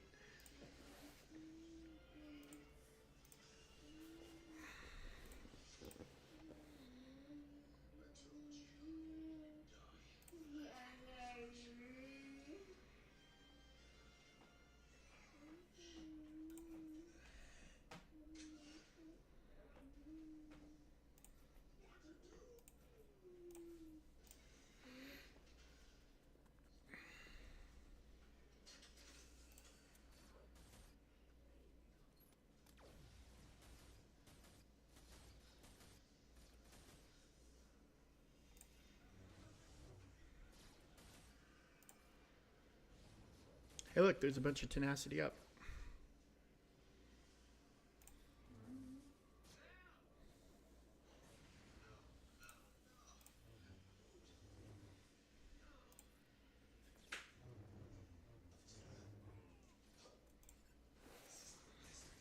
I need to make my Kelleran a little bit faster.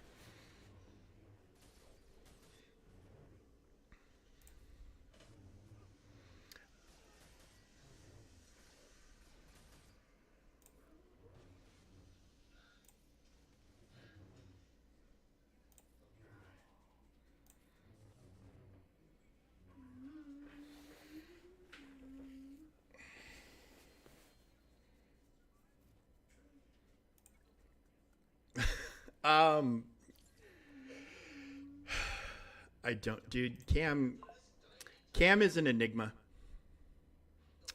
That's all I have to say.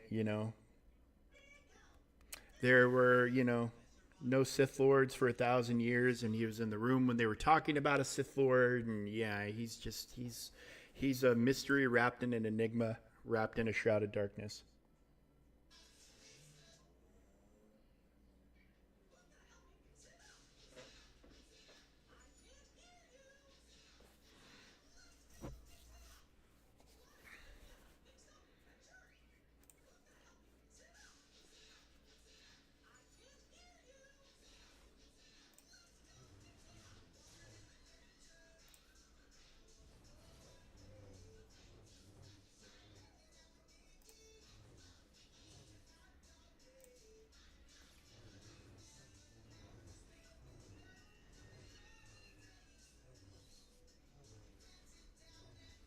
All right, Anakin, just settle down.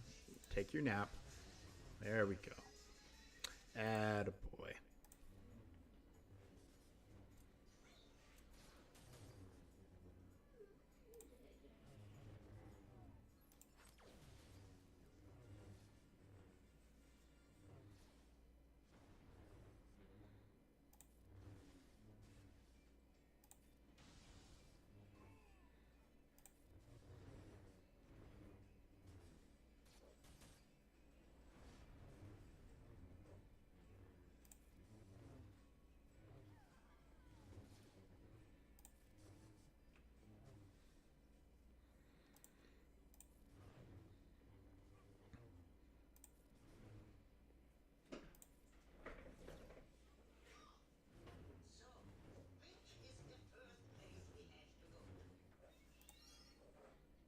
Wow. Snip's just dodging everything. Yishimu, thank you for the follow, my friend. Welcome to the channel.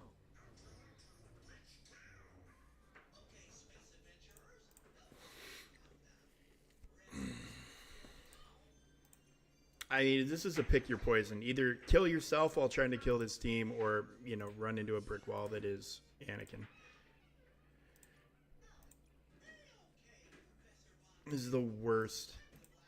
Steadfast Retribution is absolutely one of the worst things in the game. Legit needs to go away.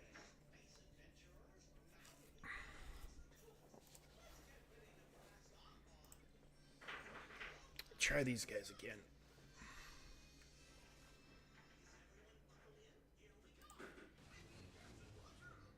We'll wait till we actually have some buffs to steal.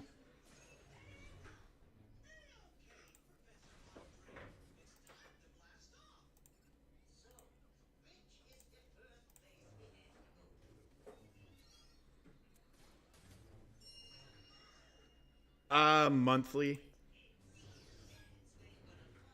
Once a month, typically.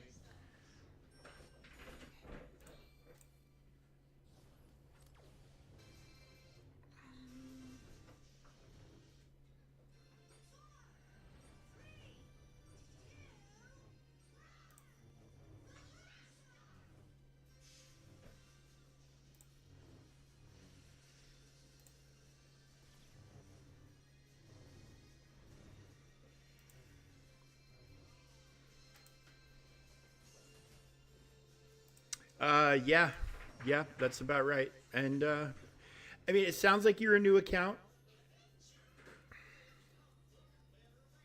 Grax isn't wrong. Yeah, the new assault battle featuring Obi-Wan, Master Obi-Wan, and Padawan Obi-Wan and Master Qui-Gon. I'll get it right. Just bear with me. Gives out a lot of credits, so look for that in your events thing, and you'll see what we're talking about. But don't worry, my friend. The credit crunch does get better as you progress. It really, eventually you'll hit a point where you'll start keeping more credits and accumulating more credits. It's very, very hard when you're starting out. It's one of the ways they kind of gatekeep you. But yeah, so very happy when this comes around. I mean, even with how many credits I have on my account, I'm very happy. But if you look in the same thing here in...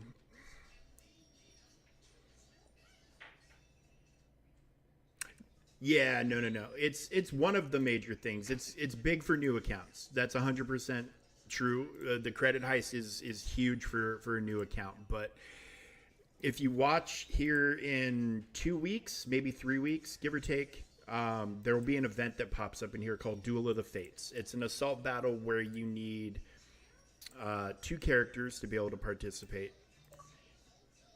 So you need Master Qui-Gon and Padawan Obi-Wan, and you fight Darth Maul.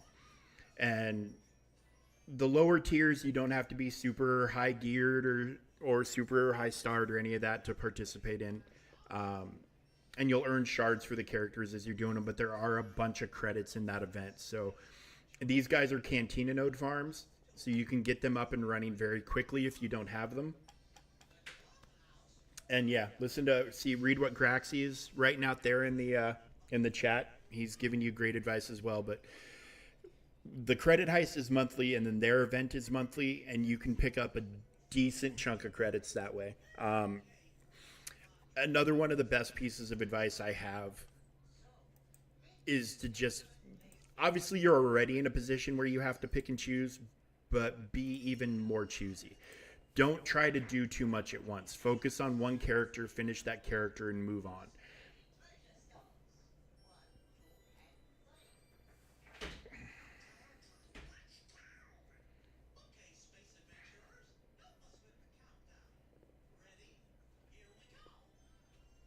Well, you'll just, keep going, because eventually you'll get into the, I'm assuming you didn't do it on the highest difficulty. I'm assuming if you got 3.5 total, so you were probably in here somewhere, or were you able to do this one? Because typically, I mean, I can set my watch to it. You only got 2 or 3. I can set my watch to this one. Getting 5 million is pretty much what I'm going to get every time. One time I got like 15 million total. That was once a long time ago. I went out and bought scratch tickets and didn't win shit because I thought today was my lucky day. But eventually you'll get to here, and you'll get 5 million from here consistently. I have one time gotten only 4 from here. I have gotten less, but 5 I can set my watch by getting 5. And then, depending on your squad arena, it's expensive because you need to use it for other stuff, but you can buy 1 million here. If you've got 2,000 of this saved up, you can snag 1 million from here whenever you need it.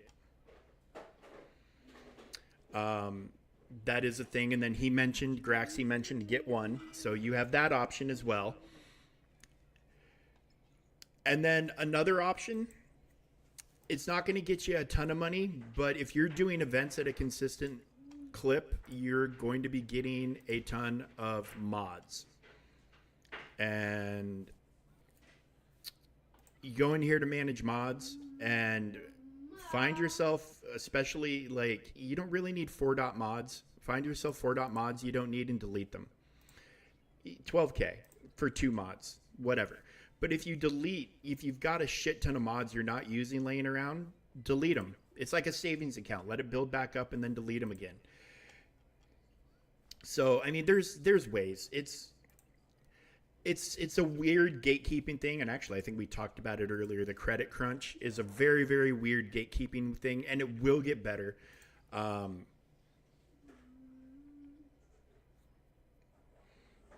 Grax, do you know off the top of your head what the lowest gear requirement is for the Duel of the Fates assault battle? Like what the tier 1 and tier 2 looks like?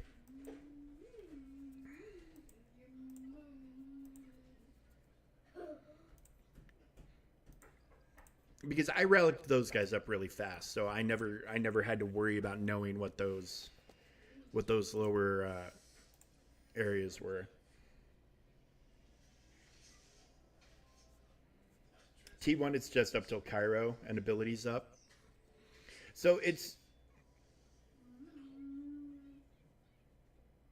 okay. So if you unlock those characters, and I think they're 2-star unlocks from the Cantina. If you unlock those characters, just to be able to see that assault battle and figure out what you need and start leveling them up specifically for that, it is one of those events that actually pays for itself. Yeah, you'll put materials and time into getting those characters up and running, but that event will pay for itself and a ton of other stuff. And the sooner you get those characters going and getting into higher tiers with them and getting the better rewards, the more you'll start earning back on it. So it's definitely the Duel of the Fates Assault Battle Plus.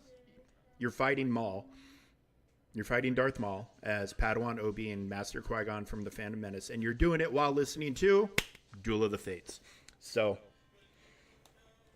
Oh, Graxy's awesome. I ride his coattails. But seriously, this is one of the reasons I'm here. When I first started this channel, I started a brand new account just to level it up, because I had been disconnected with my main account from what the low player experience, the new player experience was about, and then they revamped the new player experience. So I wanted to be able to go through it so I could talk about it from an informed perspective. And God, it's rough, man. The starting out experience is not easy in this game. It really, really isn't.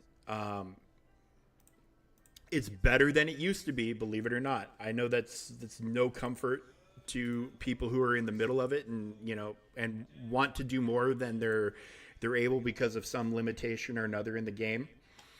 But it does get better. The biggest thing is be consistent with your dailies. Be smart about what you're spending your credits on. That is a huge factor. And then do the credit heist, and you absolutely did the smart thing by getting a team that is capable of hitting that as soon as you did.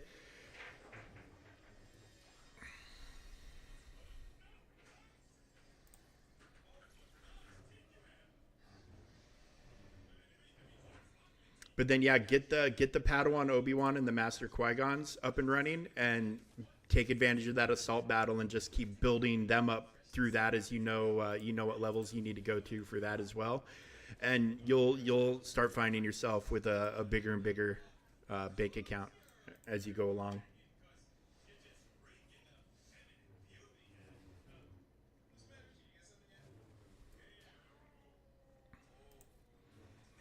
I mean, Ishimu, if you're going to hang out for a little while, I'm going to be streaming here for at least another 30 minutes or so. More or less, when I run out of energy here for Conquest, we can hop over to my new account, and I can kind of show you what my new account looks like. Although I did buy the Hyperdrive bundle, and I've bought a couple of the Lightspeed bundles, so I also don't look like a free-to-play typical brand new account. I've got some stuff going, but we can hop over to my new account and we can scope some stuff. And I'm not as focused on that account as I probably should be, and I do preach focus, but I'm also trying not to do too much. There's just I really want to get certain things finished as soon as I can, just because I know the benefit of getting those things finished as soon as possible.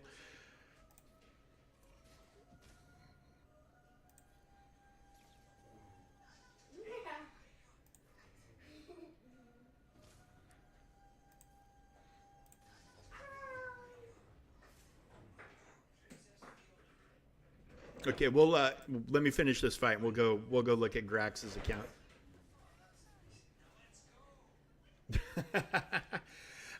I mean, I don't think that's traditional considering how new he is, but he's also a pretty awesome character. I don't think there's anything wrong with going for Enoch first thing.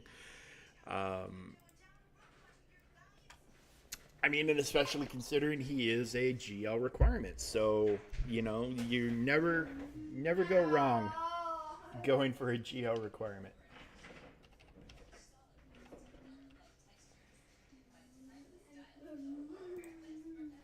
No player. What the hell did I do? What the hell did I do?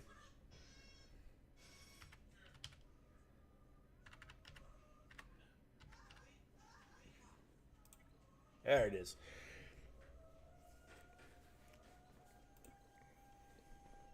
So here's 105,000, and he's got an unlocked squad of Imperial Remnant rocking and rolling. That's a beautiful thing. No, I fat fingered something. My 10 key skills aren't what they used to be.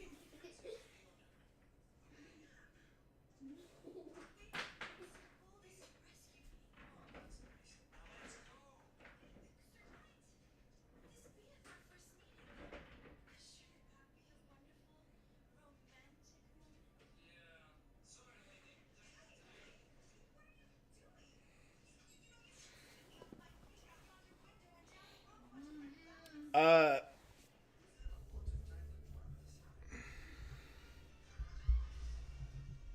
Hang on a second. Oh, Sam's watching Shrek. He's super excited. What's your ally code, Ish? We can take a look at your account.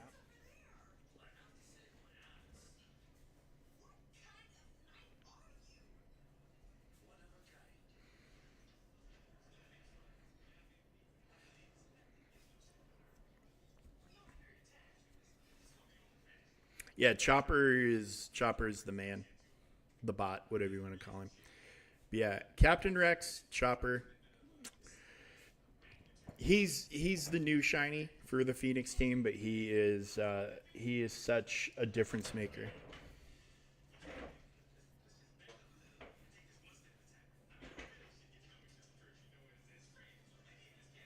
Yeah, it really see Rex being added to the team really punched them. And yeah, with all their kits, and they fixed him. So now he's actually properly interacting with Phoenix. After how long has he been in the game? And they finally fixed him with this last update they did.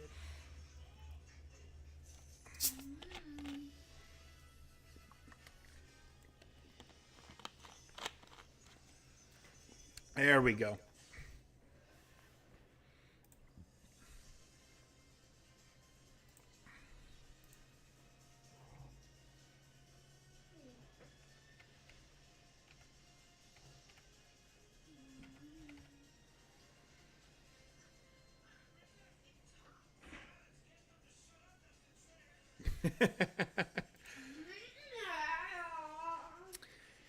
Super Star Destroyer Lustankia. Nice. Whoever named your guild knows some now obscure and legends Star Wars references.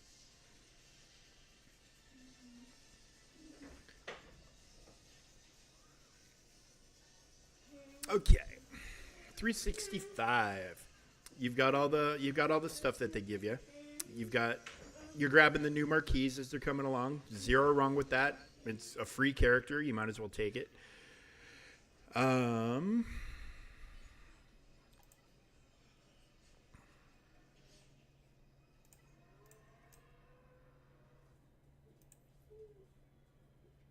you're plugging along with Captain Rex and your Phoenix. Okay. So you're kind of all over the place here. And I hope that was the chair and not Sam's ass. I don't know if you guys heard that on mic, but Jesus Christ. It sounded like a walrus. Anyway, sorry. And if you don't know what a walrus is, go to YouTube and look up walrus sounds, and then you'll understand why I just went. And like I said, I just hope it was the chair. Yeah, just one. I'm assuming you're probably sitting on an okay stockpile of training droids. You probably don't have thousands to spare, but you probably have enough. So what I would do is save credits until you can take one of the. Just pick any one of these characters. Maybe pick Hera because she's the highest. But pick Hera, take her to 85. Then pick Rex, take him to 85. Pick Ezra, 85. Kanan, 85. Chopper, 85. Ignore these two for now. Don't worry about doing anything with these two. You can only put 5 on a team. Do these 5 right here. And then when you're done with them, you can worry about Sabine later and Zeb later. But these 5 will get you through the Thrawn event. They'll get you through the Palpatine event, I think. So yeah, just pick one of them. Get them to 85. Pick one, 85, go to your next 85. And then just do that. And then when they're done, pick one to gear them to, gear 10, 11, 12, whatever you feel comfortable with. Because, let's look at your ships real quick. You're in progress. I mean, so the Phoenix team having so many members, when they added Captain Rex, they made it to where they can counter a lot of teams. And there are situations where you will want Sabine over Ezra or you're going to want Zeb. There's situations where they all can get plugged in for their uses. You're not going to be in any of those situations right now. The situations you're going to find yourself in are going to be here in the journey guide, where you're going to want to do these tier 1 events. You're going to want to unlock Palpatine. What does it take to unlock Palpatine? It takes 7-star rebels. Well, guess what Phoenix are? Phoenix are rebels. To get Palpatine at 7 stars, you need a team of 7-star rebels. So Phoenix are rebels. So you get them to 7 stars, you can complete this Palpatine event. And then you also get rewards along the way for doing the event. You get, I think you get credits and crystals and some other stuff for doing these events. But yeah, you want to look at what's needed in the journey guide. You can ignore BB-8 for a while. You don't need to worry about BB-8 until you're thinking about going for either JML or... Oh, you can go that route, but this journey guide is here for a reason. It's kind of to guide you to key characters. And yeah, there's nothing wrong with a Veers-led Imperial Trooper team. They're fantastic. But you're going to hit a point where you're going to want Palp. And it tells you what you need to get Palp. 7-star rebels. Okay, so you build a 7-star rebel team. Yoda, 7-star Jedi. Now, here's a cool thing. Phoenix has 2 Jedi. Kanan and Ezra. So you get them up and running with a couple other Jedi. You can unlock Grandmaster Yoda, who is one of the best characters in the game. Without debate. I mean, is in a game with hundreds of characters, I'm just going to lowball him at top 50.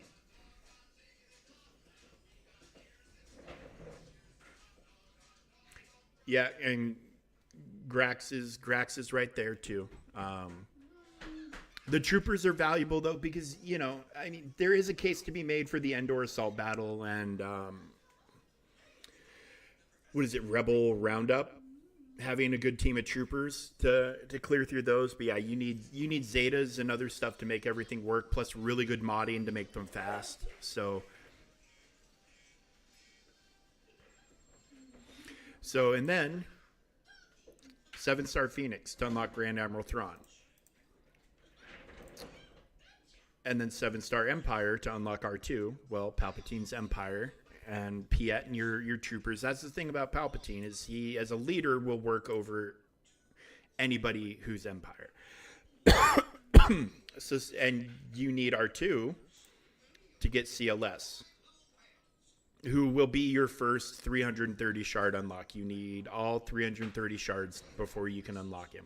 And there's 5 characters you need for the event. Old Ben and the whole 9. So, you go through, basically you go from Tatooine to the Death Star in the journey, and he's a very key character. He's very, very important. And then from him, you can branch out. If you like the Mandalorian, you can go for Bam, and you need him for his ship. But with Thrawn, you need Thrawn as the captain of his ship, and you need 7-star Rebel ships to unlock it.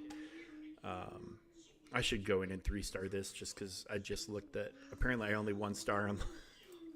Only cleared it with 1 star back in the day.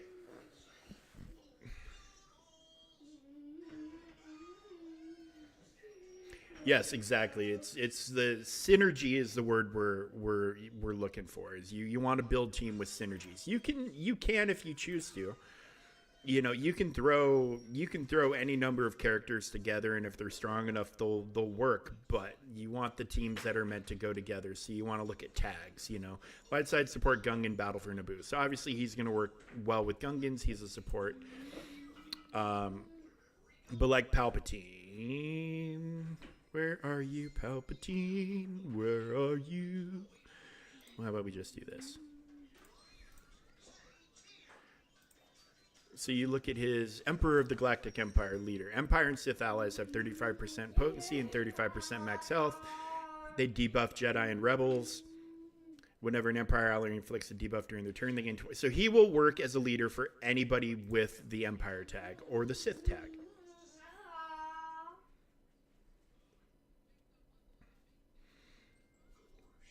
Uh, I've been playing for. I think I'm coming up on my 6th year of playing.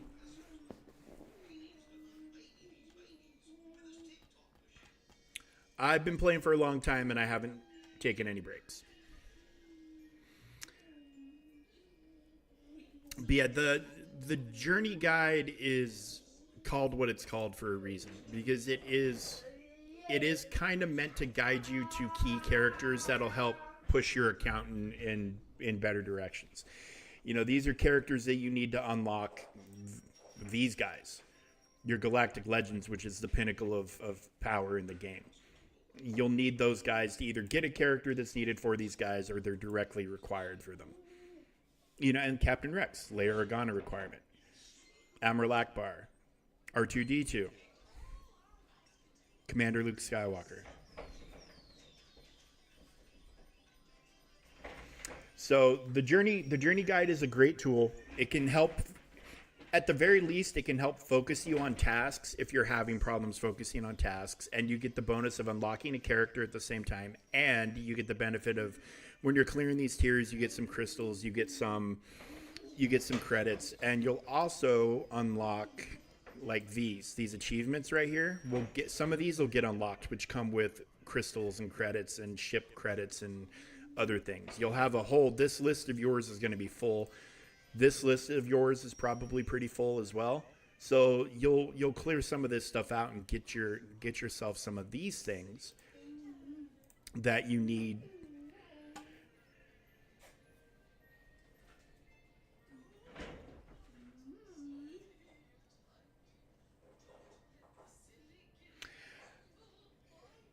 Work in progress. Okay, hang on. We're gonna be hopping over to this thing that Graxy just posted. What in? Okay, hang on. Display capture activated. Transition. Okay. Hi, Holotable Heroes. Get a sneak peek at some work-in-progress images of Shin Haiti and Murok from our art team. Keep in mind these designs are still evolving, so details of the final characters may change. Hope you enjoy. Okay, well, so...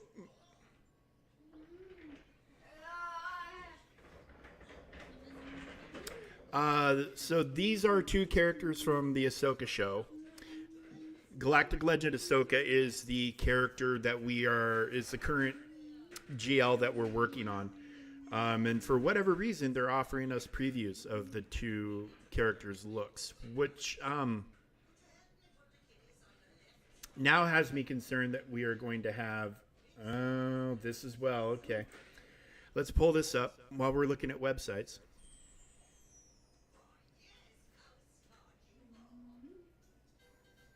Okay, welcome to the Galaxy Heroes Community Update. Today we will be giving you insights to the new Mercenary tag and characters Baylan Skoll and a small snippet of GL Ahsoka. As a reminder, anything is subject to change, but without further ado, enjoy our first topic, the Mercenary tag. We look forward to reading and watching your reactions. What is the Mercenary tag? Mercenary is a new faction that represents the soldiers of fortune of the Star Wars universe. Unlike bounty hunters who are paid to bring in a specific target,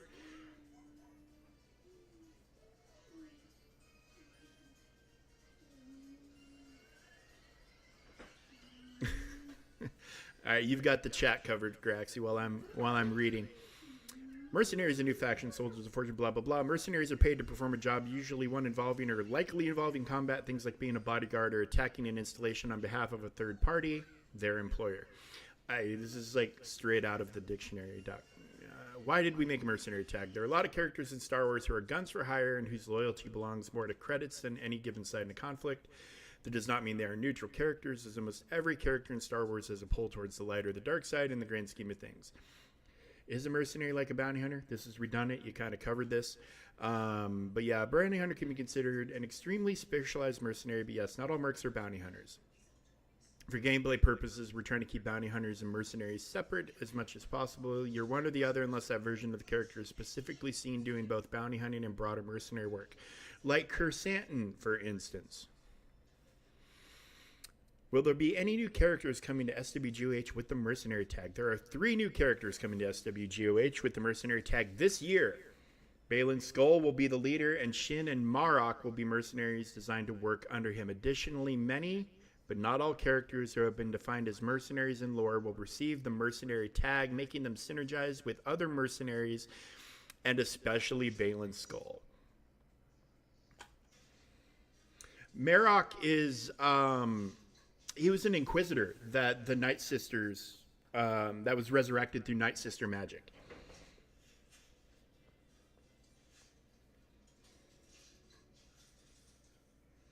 Oh, well, that's why you use the Journey Guide, Ishamu, because that's how you unlock Jedi Knight Revan and Darth Revan and then unlock Darth Malak. So, and yeah, Darth Treya and Darth Sion and all that. Okay, blah, blah, blah. How do old new mercenaries work together? Mercenaries are the only faction that can have the Soldier of Fortune effect. Remember that magazine? You guys are probably too young. I remember that magazine. This is a stacking blue status effect that does nothing on its own, but when paired with the new mercenaries, various effects will be added to the character in question based on the number of stacks of Soldier of Fortune that they have. Only a mercenary leader can have the ability to give stacks of Soldier of Fortune to all other mercenaries on their squad. Initially, this is only Balin Skull. Balin, Shin, and Merrick will all have effects that they give to all mercenaries based on the number of Soldier Restoration effects they have. Balin and Shin and Merrick also have ways to gain and lose stacks of Soldier of Fortune for themselves in their own kits. This allows Shin and Merrick to synergize even without Balin. Older characters with the Mercenary tag will be able to gain Soldier of Fortune stacks from the method given by the Mercenary leader. Older characters with the Mercenary tag will benefit from the effects that Balin, Shin, and Merrick and all future mercenaries bring to the table in regards to Soldier of Fortune stacks. Woo, good lord. Okay. Example. A squad made up of Balin Skull, Shin, Haiti, Merrick, Han Solo, and Dash Rendar will see Balin handing out Soldier of Fortune stacks to everyone, including himself. Shin and Merrick will also be adding stacks to themselves. Han and Dash are reliant on gaining stacks from Balin. Example continued, it says how it'll work. Well, previously released characters get the Mercenary tag. Here's a list of the mercenaries. Balin Skull, Boba Fett, Scion of Django, Cad Bane, Canderous Ordo, Cara Dune, Dash Rendar, Dengar, Dr. Aphra, Embo, Fennec, Han Solo, Hondo, Jango Fett, Jedi Knight Cal is getting the Mercenary tag. That's very interesting. Chrysanthemum, Cal Katarn, L337, Merrick, Mission. For you Mission fans looking for a reason to level her up more, she's going to be a mercenary. Kira, Santa Staros, Shin Haiti, Bam, Beskar Armor Mando. Mercenary tag, Vandor Chewie, Veteran Han, Young Lando, Zalbar, and Zam Wessel. Okay, Shin, well, this is the designers of the upcoming mercenaries wanted to give a little rundown of the characters, so here we go. Shin, Haiti, and her master Balin appear to be self-sufficient mercenaries in the Ahsoka show. Yeah, Jedi Knight Cal is apparently going to be a mercenary.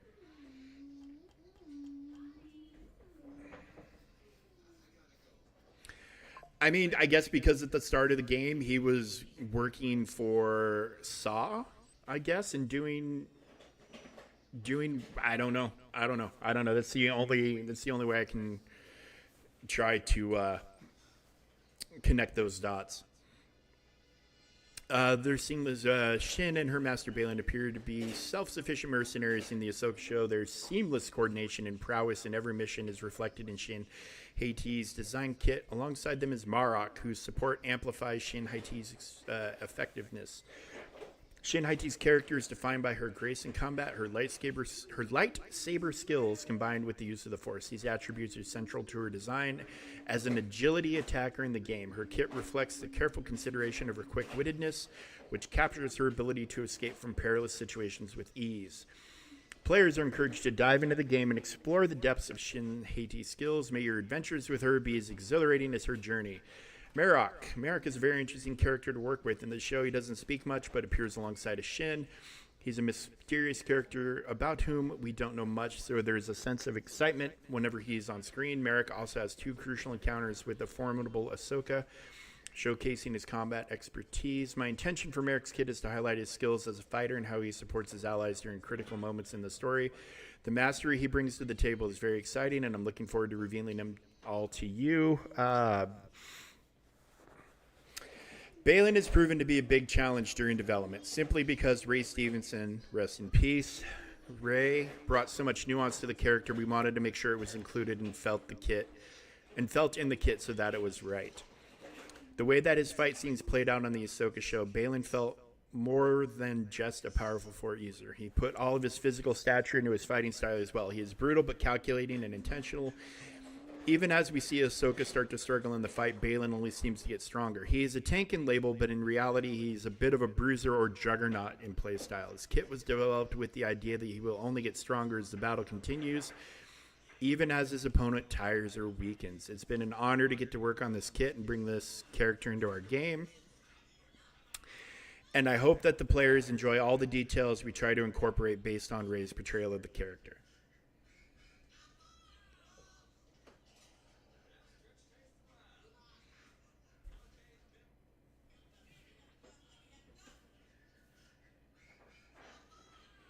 I don't know. They didn't say, but it would make sense. What do you mean Dengar is finally getting a ship? Where are you seeing this? Where are you seeing Dengar's ship? Did you read ahead? Is it down here farther?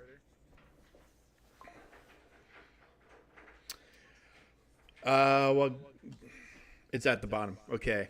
Well, GL Legend Ahsoka Tano is still in its early stages. We wanted to reach out to the designer working on them, CG Mouse. How is development going? Though it is still heavily in progress and subject to rigorous changes, she'll be fulfilling a tanking role. So GL Tano is a tank. Glat is a tank. Interesting. With an emphasis on battlefield, you know, I mean, we just got Leia, who's a tank with the control. You know, Leia's kind of a control tank, so we're getting another one. Like many other light side galactic legends, she will rely heavily on her allies, so certainly she will be no slouch should the tables turn and she finds herself seemingly alone in the vastness of the galaxy. Like many characters, we want to capture the essence of the snapshot in time we're taking of them. This character has gone through many journeys and likely grown considerably in who they are since their first appearance. As such, we want to make sure we're capturing those moments authentically. While this is an exercise on every character we make, it's especially important and extra challenging on Galactic Legend characters who often represent the ultimate or peak version of that character. Mechanically, Galactic Legends can be challenging because there's a lot more allowance and room for complex mechanics. And while that can be very liberating from a creative point of view, it also brings plenty of considerations as well. Overall, I mean, this is...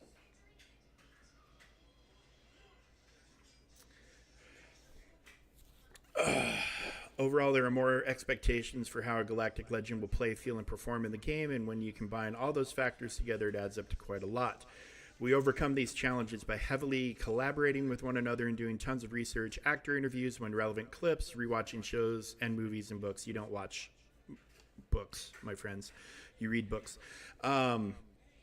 It's all on the table, and we can do some pretty deep dives to find those key moments that best represent the character. Sorry. Mechanically and balance-wise, it's all about a lot of changes, tweaks, and iterations very rapidly. Mechanically and balance-wise, it's all about lots of changes, tweaks, and iterations very rapidly. Okay, try and effect, test how it feels, test how it performs, adjust, remove, or add as necessary, and do that repeatedly for months at a time and verifying those findings with colleagues. It's incredibly collaborative and fulfilling process despite the challenges, or perhaps even partly because of them. We are excited. Oh, we are also excited to provide a very early look at the new ship making their way to the holotables. Punishing One, the ship flown by Dengar is a modified Jumpmaster 5000, which is known for its uniquely asymmetrical design. Dengar ship famously had no holding cells in order to transport his bounty hunting targets, so he would just take the former option of wanted, dead, or alive. In other words, he would kill them and put their bodies in the cargo hold. I mean, when you said it was coming, I'll show you in just a second.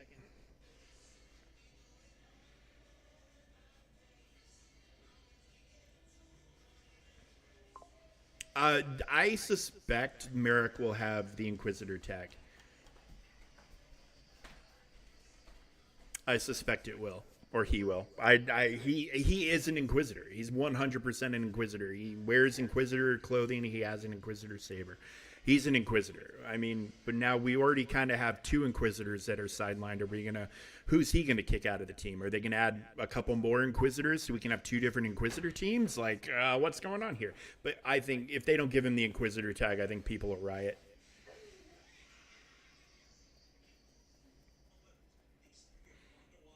I am just under 12 million GP.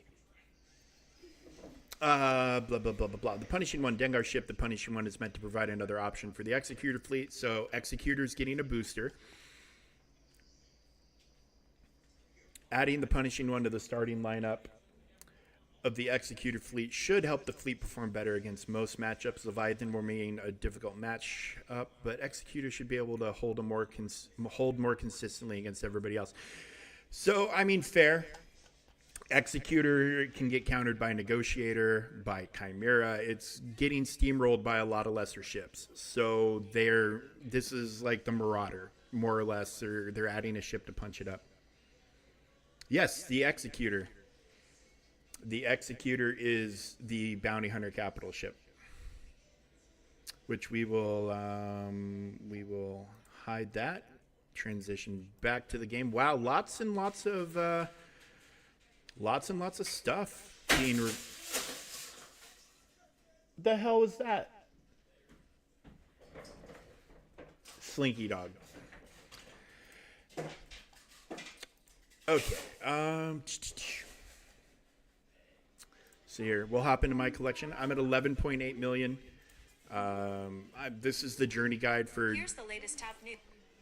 For GL Tano. It's getting chaotic in my house right now. So solo journeys, the only one I haven't completed is this one, Dr. Afra, and it's just because anytime I go to work on her, something new has come along, but all of these are done. And then there's guild journeys, so this is stuff you will unlock in raids and territory battles, or you buy their packs in the store. That's a thing. You buy their packs in the store. These guys you can actually get for currency out of the guild store as well. And then Galactic Legends, all unlocked except for this one, which we're working on currently.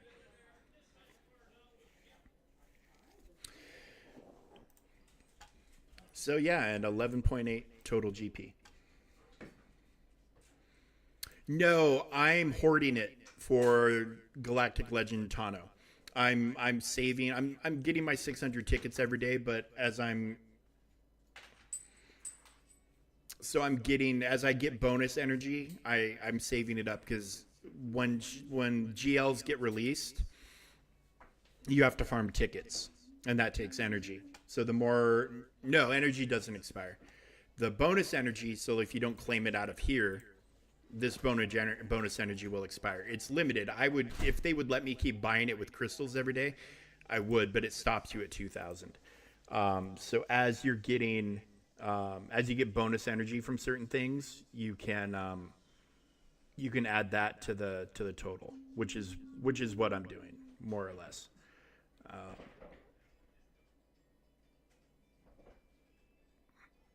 So yeah, I'm just trying to save up. The more energy you have, the faster you're going to get them unlocked.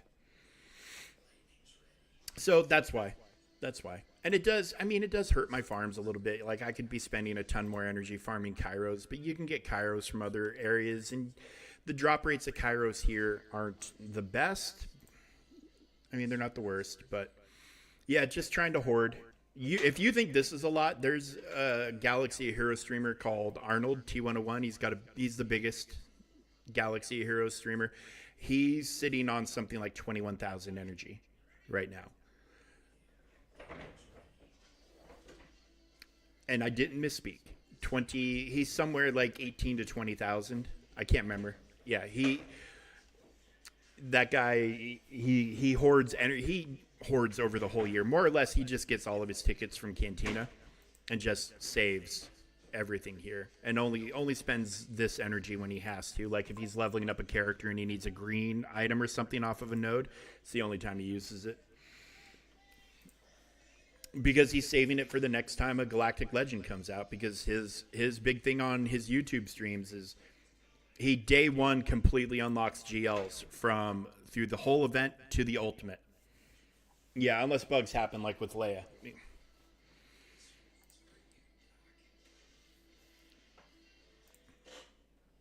Yeah, dude, he dropped so much energy and so many tickets and so many crystals on that event.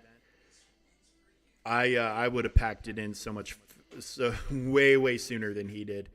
It was honest to God the only time I've seen a GL unlocked where I'm glad I wasn't dealing with it day one, because I would have thrown my iPad through a wall if I had been going through what he was going through.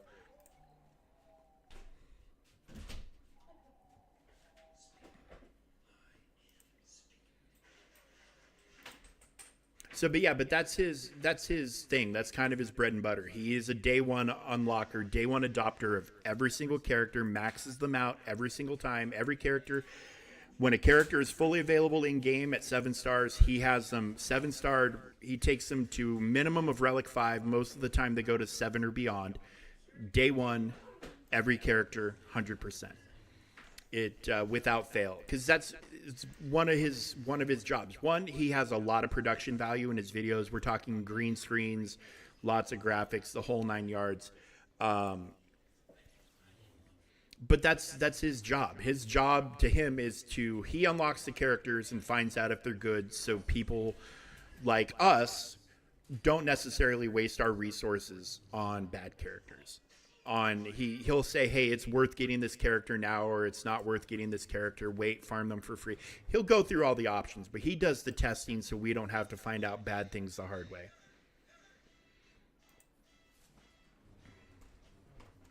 I mean, he also writes and produces and makes a lot of his own music. I mean, the guy's got a hell of an operation going over there. He's not an ass kisser for CG. Um, he doesn't he gives his opinion. He speaks his truth, which is appreciated. You know, he'll say, "Hey, I think this character's trash," or this, or and he doesn't care.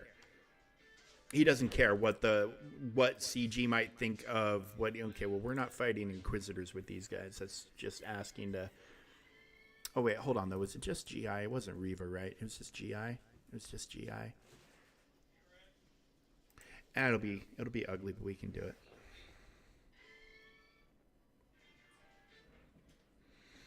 Well, watch Nooch. Nooch is awesome too. But yeah, Arnold, he's the biggest. He's the biggest. His big streams are GAC. He usually puts out a video daily, but his biggest streams are his when he's doing his grand arenas. That's where most of his views, and then probably followed up by character unlocks and testing, and then but then he'll put out videos going over the news and stuff like that pretty much daily.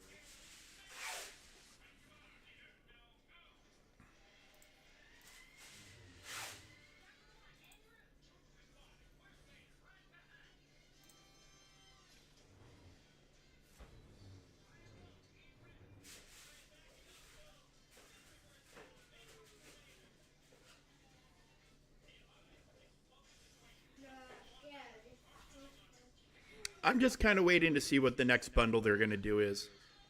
I suspect they're going to have something cool coming pretty fast. Yeah, I mean, unfortunately, you have to play catch up, but you just don't take any more breaks. Just play the game till it dies, or you do. I mean, just ride the wave till the wave stops, buddy. One way or another. Yeah, so that's the only reason I'm going to quit the game. Either the game dies or I do. That's what's going to make me stop playing. I love Star Wars too much, and yeah, as frustrating as this game can be at times, it's more rewarding most of the time than it is frustrating. So it's definitely worth being involved in.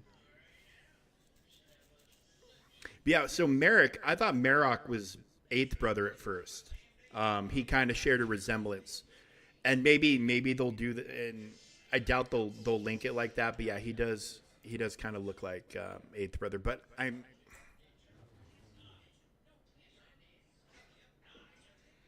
appreciate that, Ishimu. I appreciate it. I stream pretty much every day.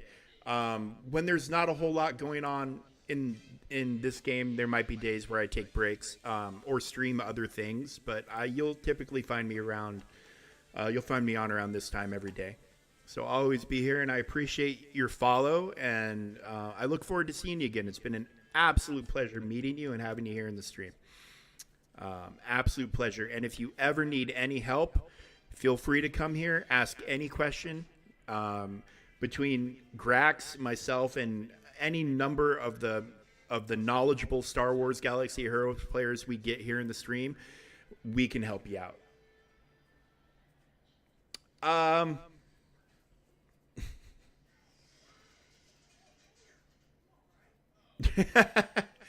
I streamed it. If you go through my channel, you'll see that I streamed it. I got it through Ubisoft Plus, and I am very disappointed in the game. I got to a certain point, and the game. First of all, I didn't enjoy the gameplay. I didn't think it was as fun as it should be. The stealth is very frustrating. And then I got to a point where the game just would crash on me every single time in a cutscene, and so I stopped playing it.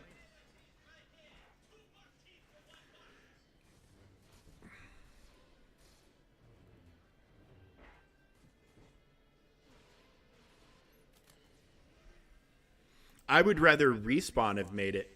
Respawn at least knows how to make a game. I mean, look at what they did with the Cal Kestis games.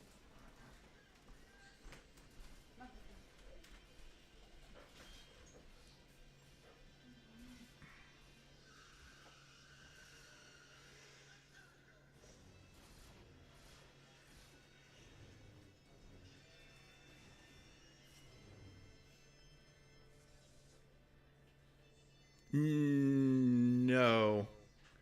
No, Respawn does Titanfall, and or they did Titanfall. I don't know if there's a third one coming. And then they did the Cal Kestis games.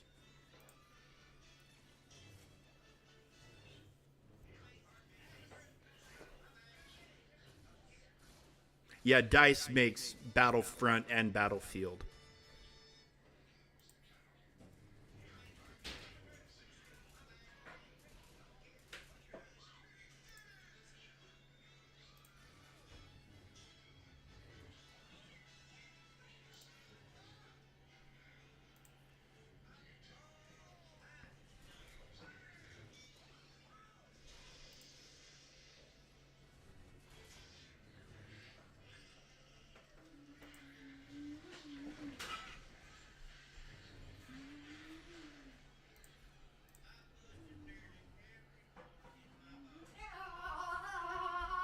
Oh, God, what are we all shitting about now, Graxy?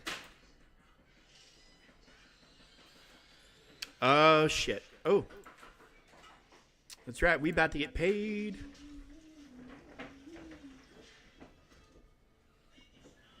Looks like I'm staying in Kyber, too.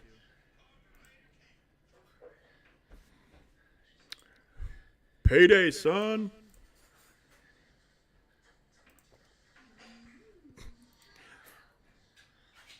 Well, stop being so good at the game, Grax. It's not their fault you're so fucking awesome at GAC. Yes, I do. I have 400 million credits in a game where the cap is like over 1 billion. And yeah, there's people with way more.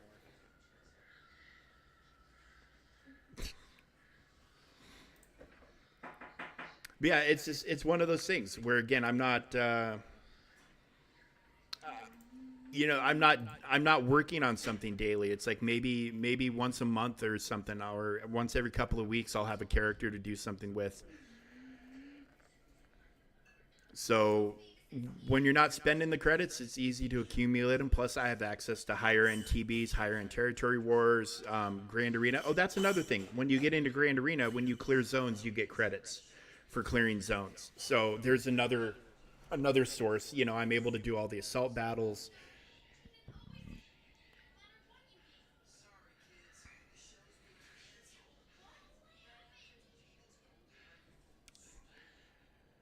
So yeah, you'll get there.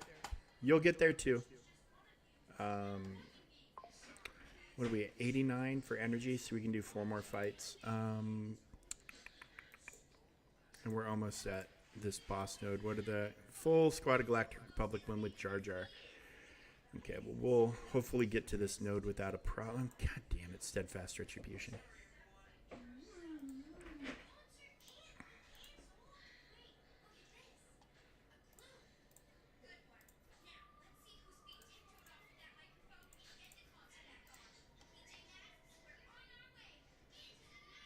The other half you thought util center broke as fuck.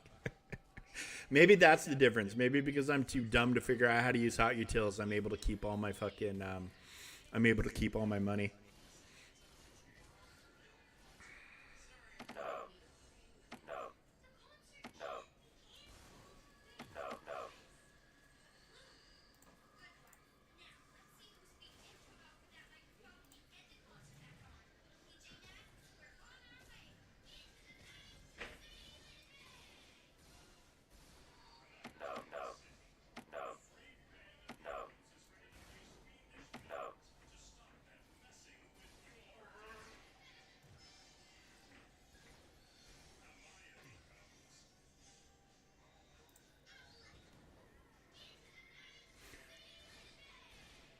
I'm not okay.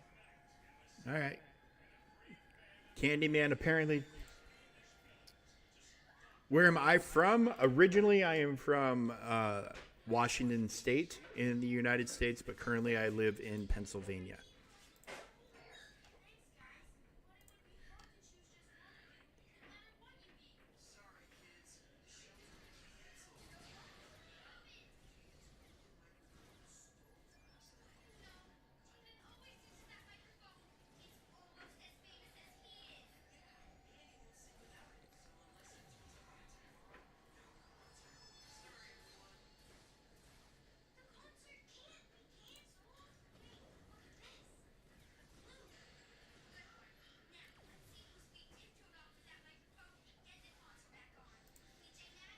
All right, well, where was that savior a minute ago? Where are you from? Oh, we don't have accents. We just sound like people. There's no accents. It's neutral American, I guess, is what it's the inflection is what it's considered. You're from the UK. Yeah, neutral inflection. Outside of like the North Atlantic and the South, there's not really many accents in the United States. There's phrases or words that are used, words that mean different things, I guess, depending on what part of the United States you're from. But yeah, accents are.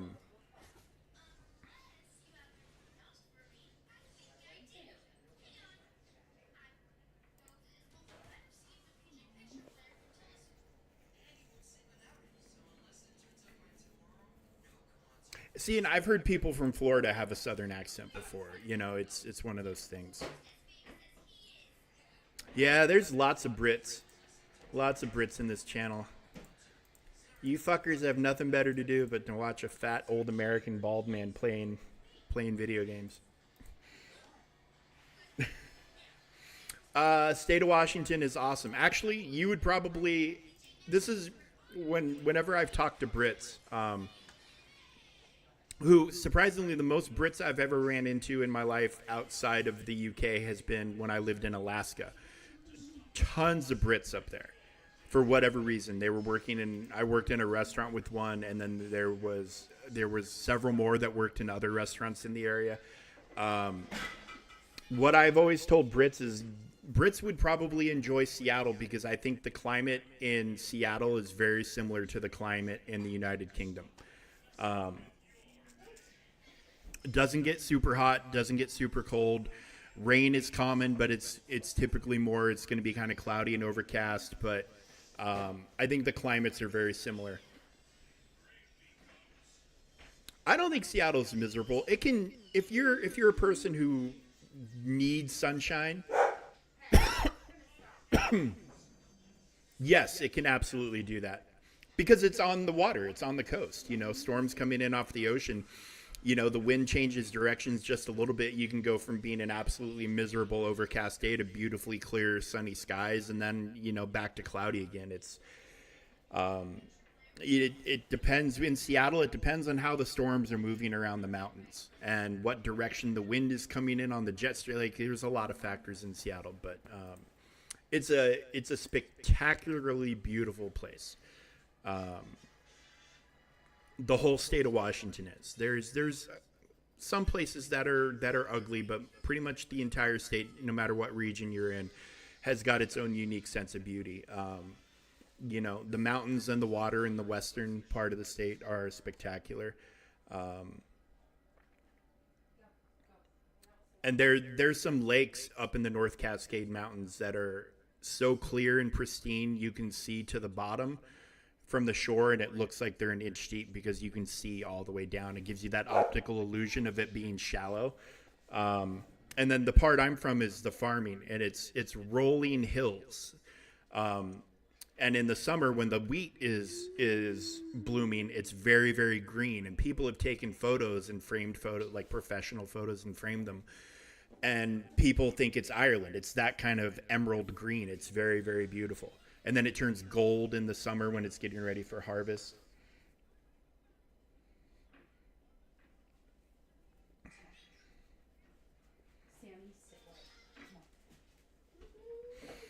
So yeah, I'm from Washington's a pretty awesome place. Pretty awesome place. Win with a full squad of Galactic Republic surviving. Win with Jar Jar surviving. I think my Gungans are still kind of stamina deprived. Yeah, we'll just do. We'll do 5-0 first. Gas is a little tired, but it'll be all right.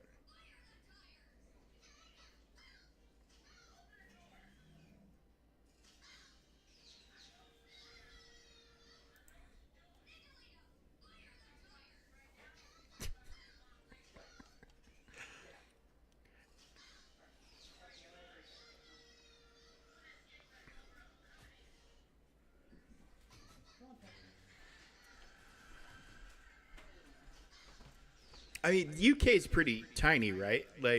There's there's only so many places you can be. it's it's not a geographically large area, am I right?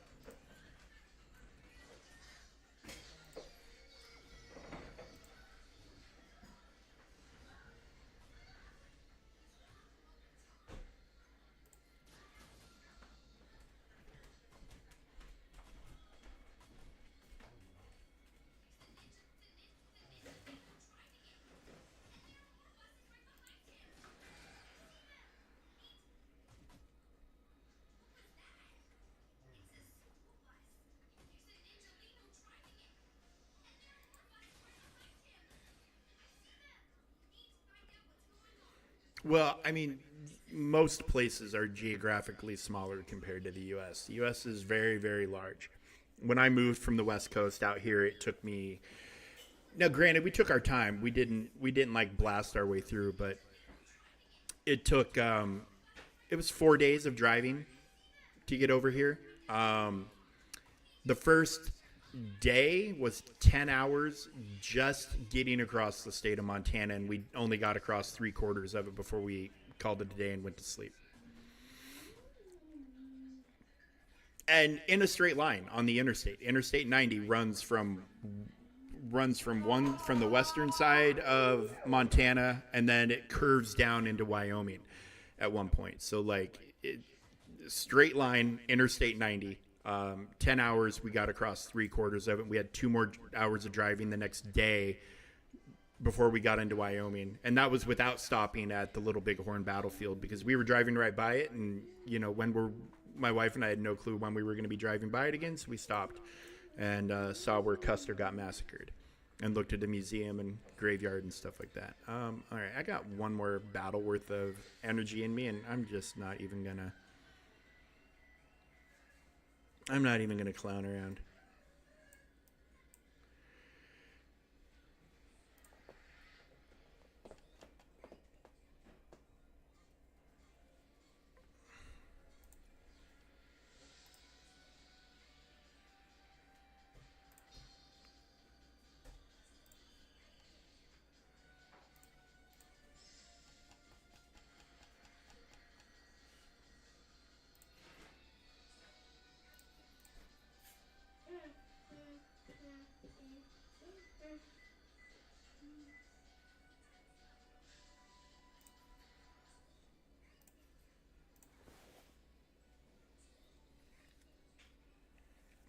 Yeah, and by the way, so when I say driving across Montana, also realize that the absolute vast majority of that in Montana is just mountains and trees and nothing else. Like, there's not a lot of people in Montana. I think the population of Montana is barely like 1.1 million, and it's an absolute massive state, but nobody lives there. The winters can get very, very harsh. And all right, so that's where that's where Obi-Wan's gonna apparently gonna hang out there for a minute.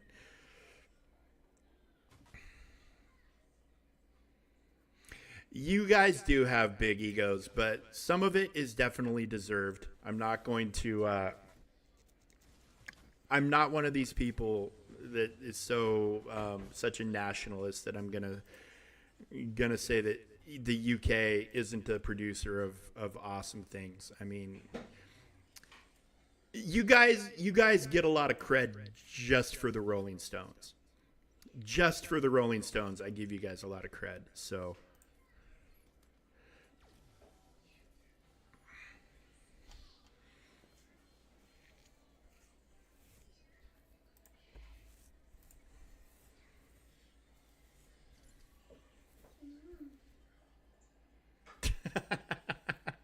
I mean, if you go back far enough, the UK made me too. So, I mean, what are you going to do?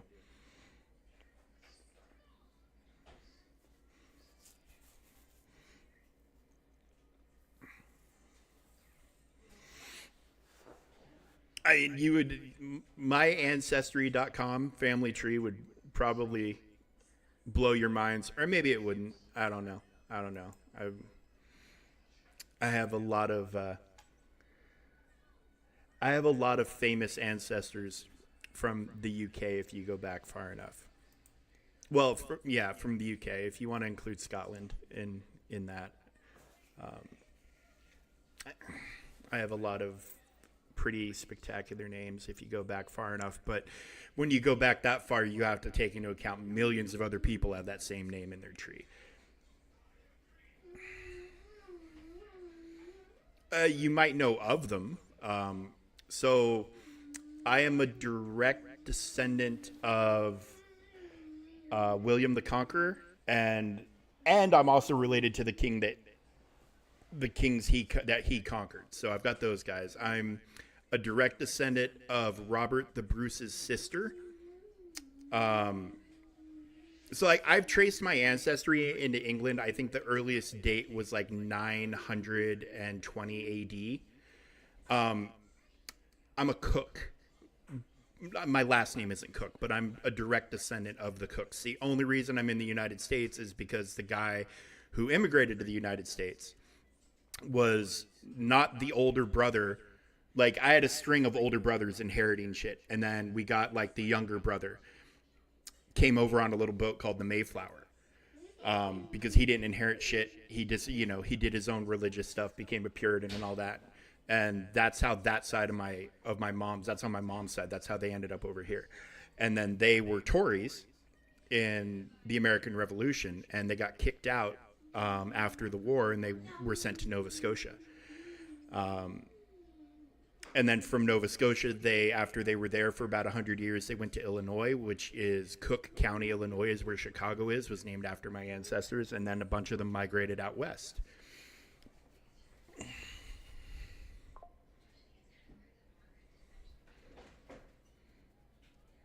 So yeah, my family tree. There's a Lord Mayor of London that I'm related to. Uh, After when my dad passed away, my dad's family migrated to this is from the southern states of the United States, and um, they didn't know much because one of the many unfortunate side effects of the Civil War was there was a lot of stuff that was destroyed, and that included a lot of birth records because places were burnt down. War is ugly. Everybody knows that. The Civil War is, obviously with all the good it brought a lot of bad. And there's people in the United States who would say fuck the South, whatever, traitors, scum, racists, call them whatever they want. I think that kind of talk is ridiculous, and coming from an entitled modern perspective, when you need to try to think about how things were back then, and people didn't think the way we thought back then, right or wrong or indifferent, whatever you want to say. It was, I know it's a cop out to say it was a different time, but for fuck's sake, it was a different time. So let's just ease off on all the fucking rhetoric for a second, and, look about the unfortunate fact that there are people who know nothing about their ancestry because of a war that they had nothing to do with, and there was a fire that shit was destroyed by. But when my dad passed away, I just started doing research and following back everything. And, unfortunately, there is a point where information about my dad's line just cuts off. But they all came over. A lot of them are from Ireland and Scotland. Like my dad's mom is a Joyce. So I've got a lot of that part I could trace back a decent amount. But it's really funny. I always make the joke is my dad's family fought against my mom's family in the revolution. And then when my dad's family won, they told them to get the fuck out, and they did. But then they came back. But yeah, after my dad died, I did an ancestry to figure some stuff out because, just to know. And they only know so much. But yeah, I mean, my ancestry, you go back far enough, is very, very rooted in the United Kingdom. Some of it is done through genetic testing, and others is you literally start with you name your, you build backwards from yourself to your family tree. And as long as you know names and dates, and you know who to add and where, dude, I joined the military when I was 17. They have vials. They've taken vials and vials and vials of my blood. They have my dental records. They have my fingerprints. They know who the fuck I am. They can have my fucking spit from 23andMe. I don't give a shit. The United States government is very aware of who I am. But yeah, in general, yeah, they have. I did a DNA test, and so yeah, they can compare it to that. Like, it'll in my ancestry, if I go in, it'll give me hundreds of people who are DNA matches to me, and they'll say this is your ninth cousin, and you share this chromosome. Like, they have that. But the thing about churches is they kept very meticulous records, and the fact of the matter is that my mom's side of the family, the Cook side, was a pretty wealthy family in the UK for a long time. And, they were knights and lords, and they had property. And so they did the thing back there, and where here's a prominent family, marry my daughter, prominent person. They did that sort of stuff for a long time. And because they were prominent, they had good records. And that's the thing is, I think that's, I don't want to say it's unique, but for me, it's a very fortunate thing that by whatever happenstance, I happen to be descended from that sort of a thing. It's gotten me nothing. It's not like I have an estate in Leeds or whatever, no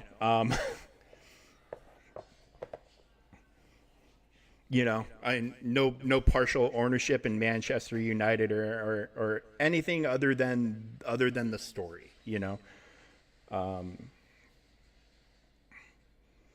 that back in the day, if you go far enough back, there was a well-known person or well-known people in the UK that I'm related to, or descended from. So, I mean, and that's really the extent of it. But yeah, I mean, if you go back far enough, the UK made me too. The UK made quite a bit of the population of the United States, if you go back far enough. And that's just the way it is. But speaking of the way things are, my friends, it's getting to be about supper time over here in the United States. and I'm gonna go and get ready to eat dinner with my family. So it's been an exceptionally fun day. You guys have been amazing. Ishimu, it's honestly just fantastic that you found this channel and you decided to hang out and talk. Always here, always streaming. You ever need anything, if I can help you, I will help you. 100% mean that. You can ask any question, even if you think it's dumb or whatever. I am here to help. So come by anytime. I stream pretty much daily. And yeah, and that's that. I also don't know how to fucking end streams. Like, I don't have a clever, like, motto or slogan or saying or whatever. I just babble until I'm like, okay, I've said enough, and then I just shut the fucking thing off. Yeah, Graxy, I'll restart my computer so Discord will work. Oh, by the way, in TB, in the other thing, I didn't get any fucking platoon assignments. I just did the missions and I filled up a bunch of shit at random. I put 20 characters down in both zones and then deployed. So hopefully it works out. No, I just yap until I've made myself uncomfortable, and then I'm just like, okay, bye.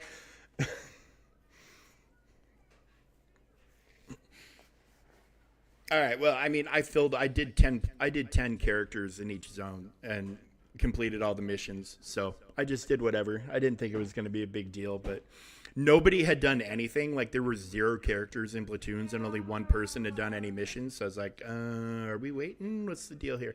So I just said fuck it and went. Oh, anytime, Ishimu. It's our pleasure, really. It's our pleasure. And it was fun. This is a very, very fun stream. I try to keep the streams light. I try to keep them fun.